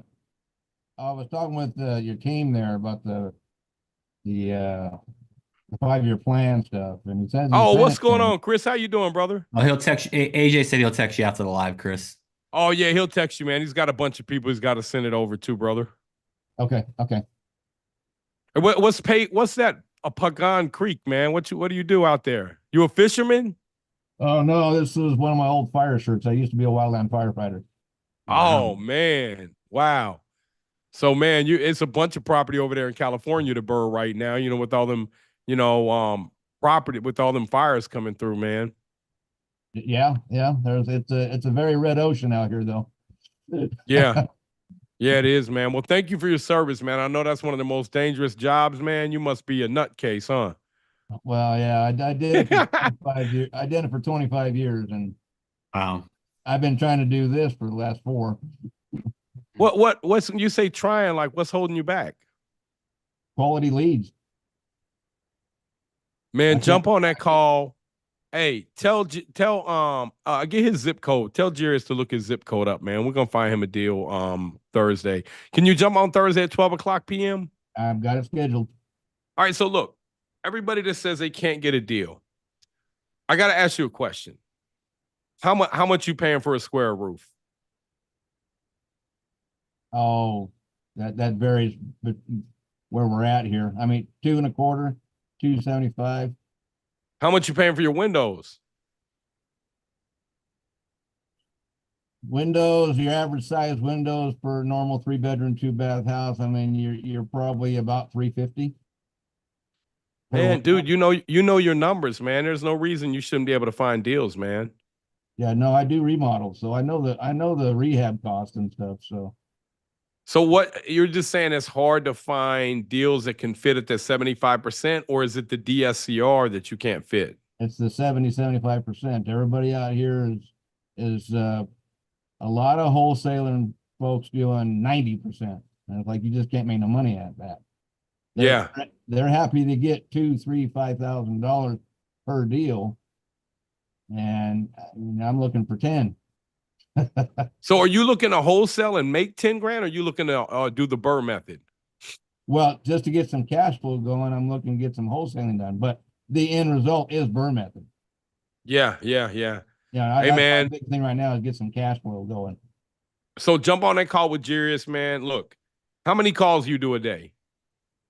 I'm probably doing, if I don't get distracted, I'm probably doing about 40 calls a day. Okay, so to put that in perspective, we have VAs doing between 500 and 800 calls a day. Yeah. And we're paying them $40 a day. Right? Yeah, So ask Jarius about that, man. I think that you're there. You're a smart guy. We can help you get there quick, man. But I think that we got to get you up to speed with an auto dialer. You can double or triple your output with the auto. You got an auto dialer? No, I don't. Okay, so with this app that we're going to show This you is how my to auto use. dialer, my finger in this phone. Yeah. So we're gonna now. Hey man, let me see them fingers, man. Them fingers hurt, don't they, man? Yeah. So jump on there. We're gonna give you guys some hacks. We're gonna show you how you can get through these things quick. We're gonna show you exactly how to go find them, man. I look forward to seeing y'all on there, man. Thank you everybody for joining in. We'll see you Thursday at 12 o'clock. Hey Chris, man, you have an awesome day. Thank you for your service. Love you.